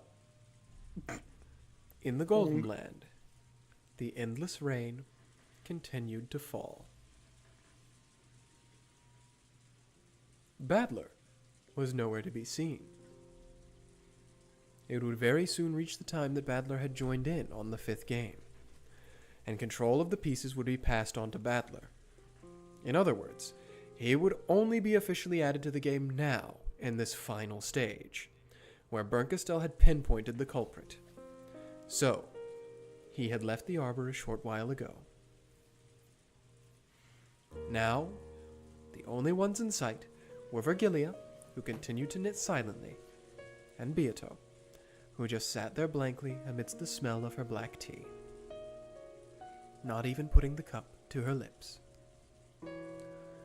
Virgilia stopped knitting for a moment, and looked out across the vast golden rose garden that extended as far as the eye could see.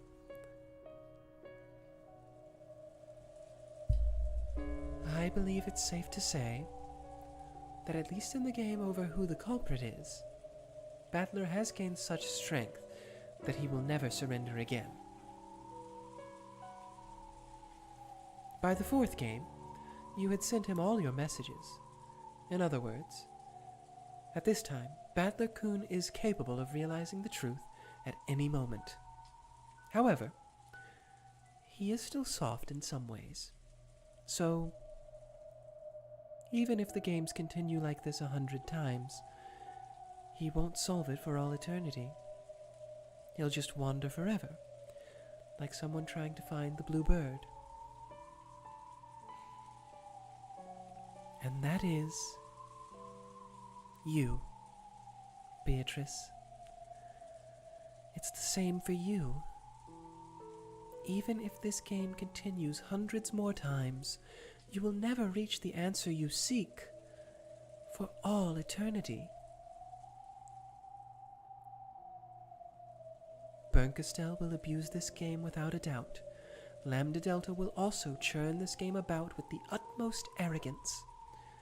At a glance, that may be humiliating and appear to you and Badler as though the game has been stolen from you. However, that is something the two of you need right now. To end Badler's naive softness. To end your hesitation. And that's why you called the two of them here. to end the eternal torture between you.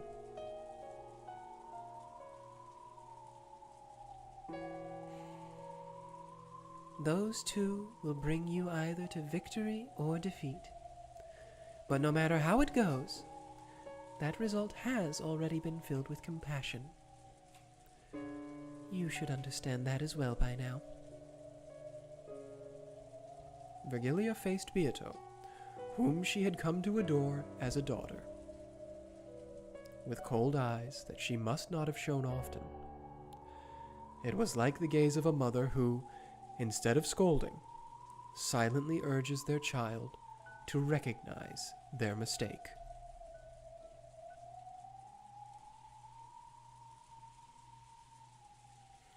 Beatrice, how long do you intend to stay there? Neither alive, nor dead, not rising up to heaven, nor falling into hell, there on the peak of Mount Purgatory. She's got to wait for Dante to get there.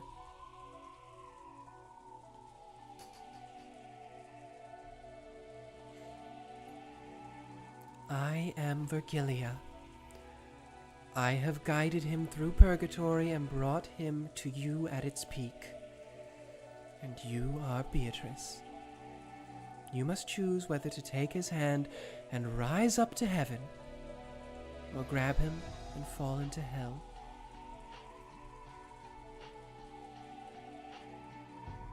Did you know that the discord called Purgatory, which lies in the gap between heaven and hell, is sometimes more torturous than even hell itself?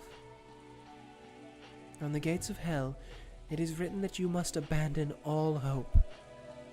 A human without hope can accept their suffering and give up. However, the residents of Purgatory have hope. A hope of possibly reaching heaven. A hope that cannot be abandoned. And it tortures them. Even in the depths of hell, no greater torture device exists than the single pin known as hope. Fly. Fly from the cliffs of Purgatory. Take with you the regrets caused by your fleeting, fragile, foolish hopes, and open up Pandora's box. Are you scared? Scared of opening the box? Beato was silent, but with a single tear, she nodded slightly. Is the cat in the box alive or dead? The time has now come to check. If the cat is dead, quickly hold a funeral for it and have it rise to heaven. If the cat is alive, quickly feed it and give it all of your affection. Whether it is alive or dead, your cat box eternally desecrates the cat. The key to the box that you were afraid to open has been brought to you by those two.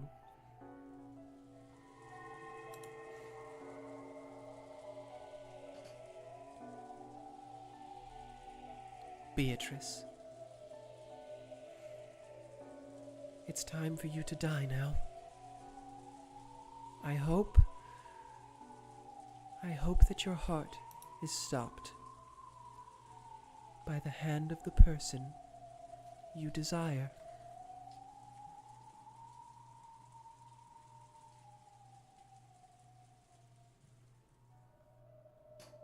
Yeah.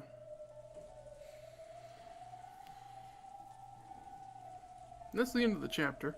Reading into it too much my butt. Huh? Remember way back when I compared this to Dante's Inferno and you said, I think you're reading into it too much. No, I don't. It's I never said that. It's recorded. It's on the internet. We can find it. Mm-mm. I knew it.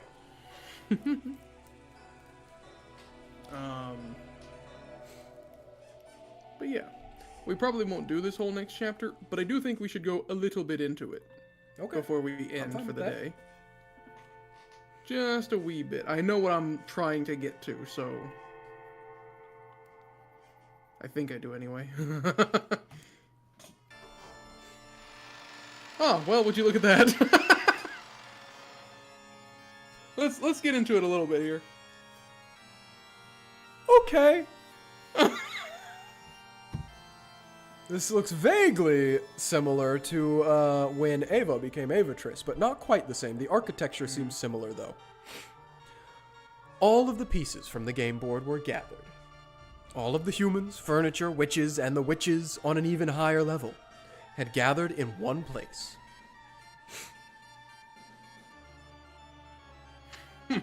That place was like a solemn cathedral with an unbelievably high ceiling. The church be looking a little different. White stonework, golden ornaments. Though there were windows, there were no entrances or exits. It was a strange, strange place. It's a closed room. But for some reason, no one wondered where this strange place was, because they were not given the right to think of this place as strange. This is gonna be big time. The pieces. Have they all been gathered? Yes, they have. Well done. What a show. I wonder just how many people there are here. No matter how many we see, even being outside the 18, every being outside the 18 is a phantom. Making you acknowledge them is what my game's all about. The three witches were seated on special thrones set upon a very high balcony. In the center sat the game master, Lambda Delta, and on either side of the semicircular balcony sat Bernkastel and Beatrice facing each other. Below them, Erika ran forward, lifted the corners of her skirt, and bowed respectfully. You would. Great Lady Lambda Delta, we thank you for granting our request for an assembly. And Great Lady Bernkastel, my master, please look forward to it. Though it may only be for a short while, I will most certainly make my master forget about the poison that torments her. Yes, I am looking forward to it. I'd expect no less from my double, my piece. Erika and Bernkastel exchanged cruel smiles that make anyone want to avert their gaze.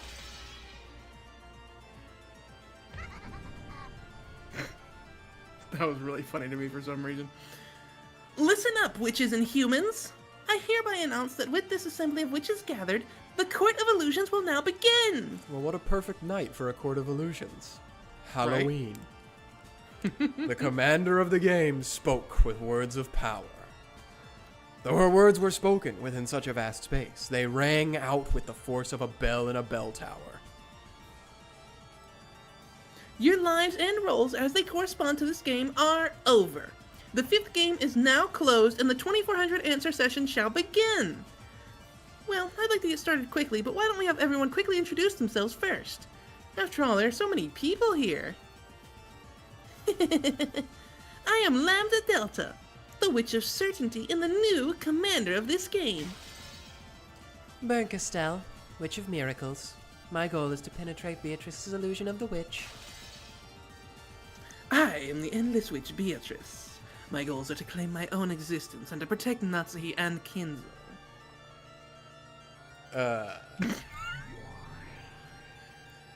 Battler-sama, you come next in rank. That's really funny to me. And, like, her just appearing and like nudging him, being like, "Come on, Battler, it's your turn." It's your turn." Yeah. I'm Ushiromiya Battler. I'm fighting against Beato's. Against the witches. That's all. As I believe you know, you joined in on the game partway through. At the time this Assembly of Witches opens, you have yet to participate. Do you understand? I get it.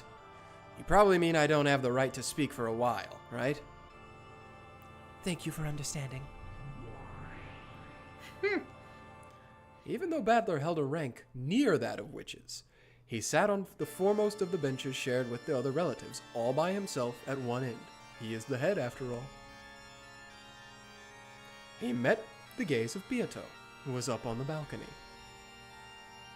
You might have said you are my arch enemy. Well, you aren't necessarily my only enemy. Oh, the misery.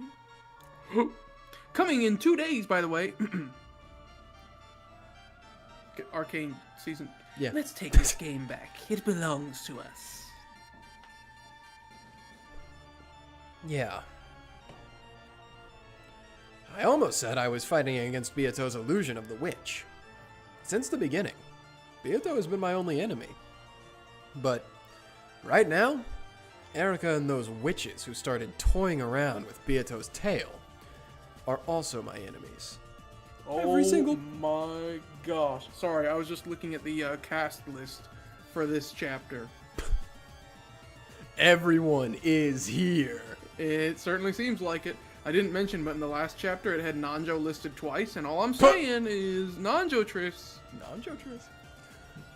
Who should I fight and how? Maybe it's a good thing I don't have the right to speak for a while.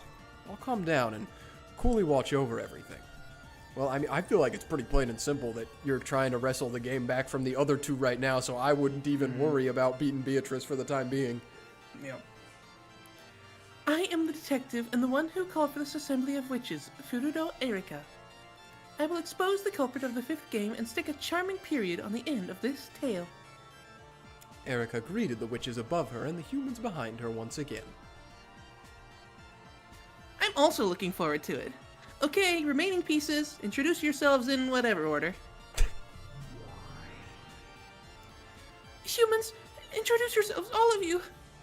When 45 urged him to introduce himself, Kinzo stood up. I'm Ushiromiya Kinzo. I slipped out of the study window and am hiding somewhere on Rokkenjima. Ushiromiya Kraus. Currently, I have been captured and am being confined somewhere. I'm Ushiromiya Ava. I'm alive. I'm Rudolph. The rest of us are all Ushiromiyas too, so I'll leave off the family name. I'm Rosa.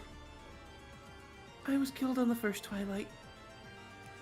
Jessica, I also died on the first twilight. I'm George. I also died on the first twilight. Maria! I died, but look, I'm here talking! See? Dying isn't a big deal, right? I'm Ushiromiya Natsuhi. I am alive.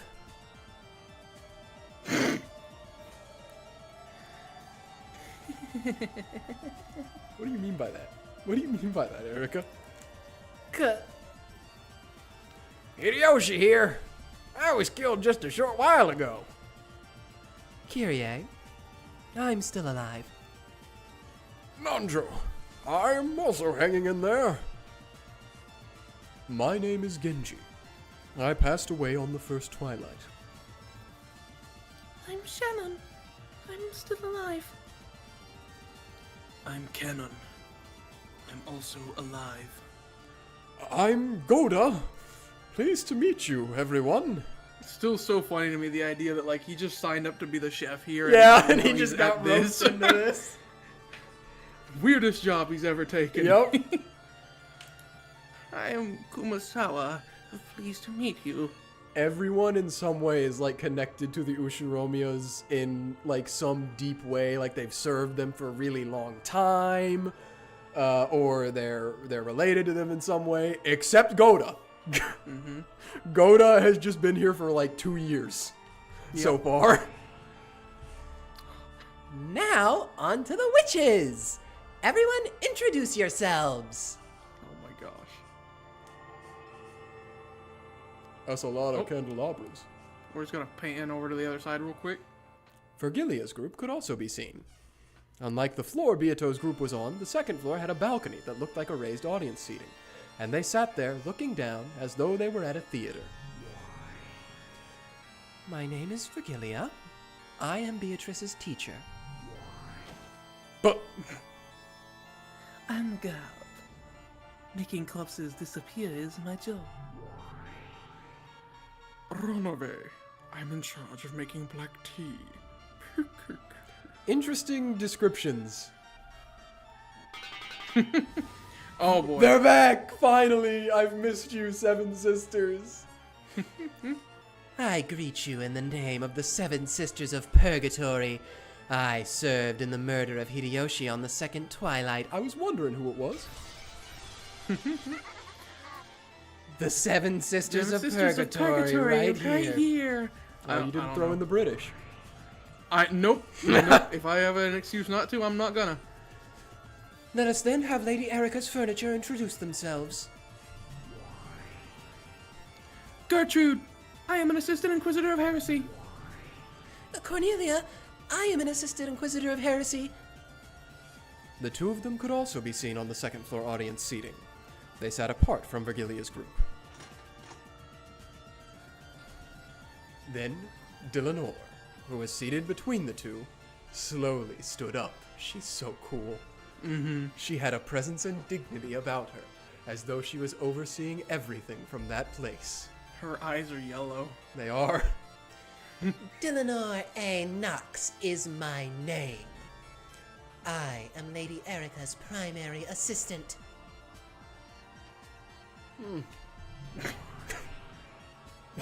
There it is. There's the face. I love that face. Battler, I expect much from you. Please don't disappoint me. Let's just both give it all we've got. Yeah, okay. Most of the time, there will be no need for Dlanor to step forward. However, when the witch side plays around with ugly word games, I'll need to have Dlanor convict them. Dang. A miracle like the one in the study won't happen again.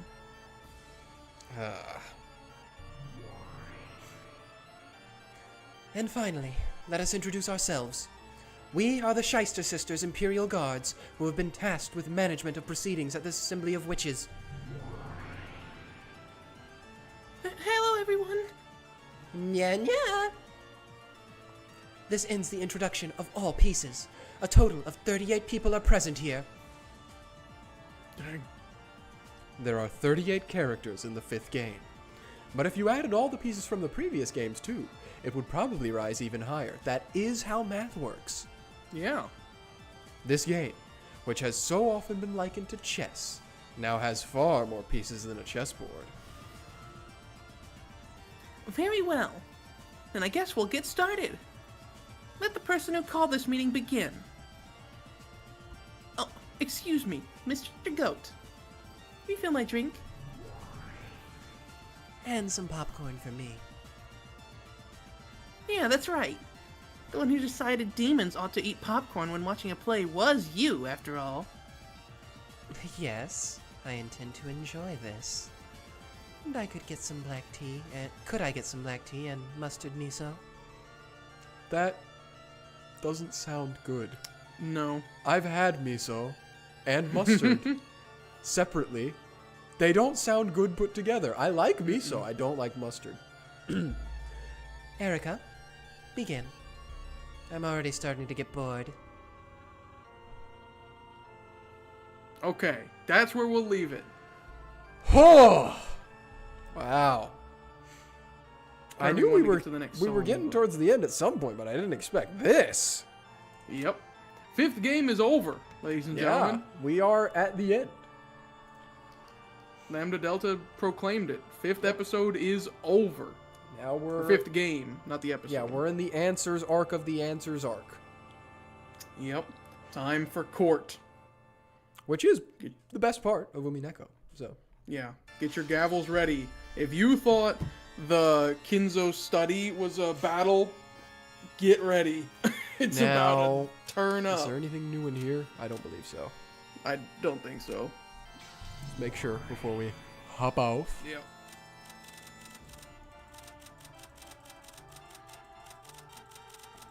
Dang. They're just getting tall. Yep. My neighbors are throwing things on the floor. Yeah. Okay. That seems to be it. There you go, folks. Catch us Sunday, where we might finish this? Maybe. Question mark. There's this chapter and one more, and then we have the tea parties. Oh, yeah, tea parties are always nice. I'm hoping to see the return of a Beatrice. So, Yeah, that'll else? about do it. what else we got during the week? Oh, maybe Jordan might be doing something. She was talking in the group chat about maybe doing something on Saturday. Has started giving hints that she may start also streaming one day during the week, which means we're gonna have a very active channel coming up soon. Yeah. 4 streams a week. I am hoping maybe to get a Tyranria episode out tomorrow because I forgot to do it this week. And then I'll have another one out for Monday. And then Sunday first, we'll have the next Umineko stream, which might be the end. Or at least Episode very 5. close. Don't get your hopes Yeah, up. so We're not episode done with the 5. game yet. This is just episode No, we still 5. have 3 more episodes I left. see you, Dylan, hiding in the shadows of our audience right now, hoping, please, please let it be over. No, Nope. we still got a whole year left, buddy. And then next Tuesday, I'll be playing Dark Souls, and I think we're probably going to end that next Tuesday, is my Oh, guess. wow. We only have a few bosses left. We have to take care of, we have to get to Lost Islet and take care of the Bed of Chaos, which is going to be fun. And then we have to take out Calamite. We have to go back to Calamite and take him out. And then it's just Gwyn. That's it. So stay tuned. A lot of endings going on. A lot of endings at this time. Also, next stream will probably be our 1-year anniversary of Umineko streaming. That's crazy. Yeah, it started last November. My God. So somewhere around there will have been a year. Of course, we started doubling up on the streams. Yep. So in actual time is different. But from when we started, it'll be about a year. Yep. And we're more than halfway through. Yep. Just barely. No. If we hadn't doubled up on streams, we probably would be about halfway through. Yeah. So, That's about it. Thanks to everybody for being here and chatting. Big thanks Yeah. to Lala for hanging out. very interactive Miko. stream this time. It was a great time. Had fun. Yep, Miko was here for a little bit. Steph Jan, Frality, who still didn't correct themselves. And a brief visit from the real Finkeldinkle. Yep. Hope to see more of you guys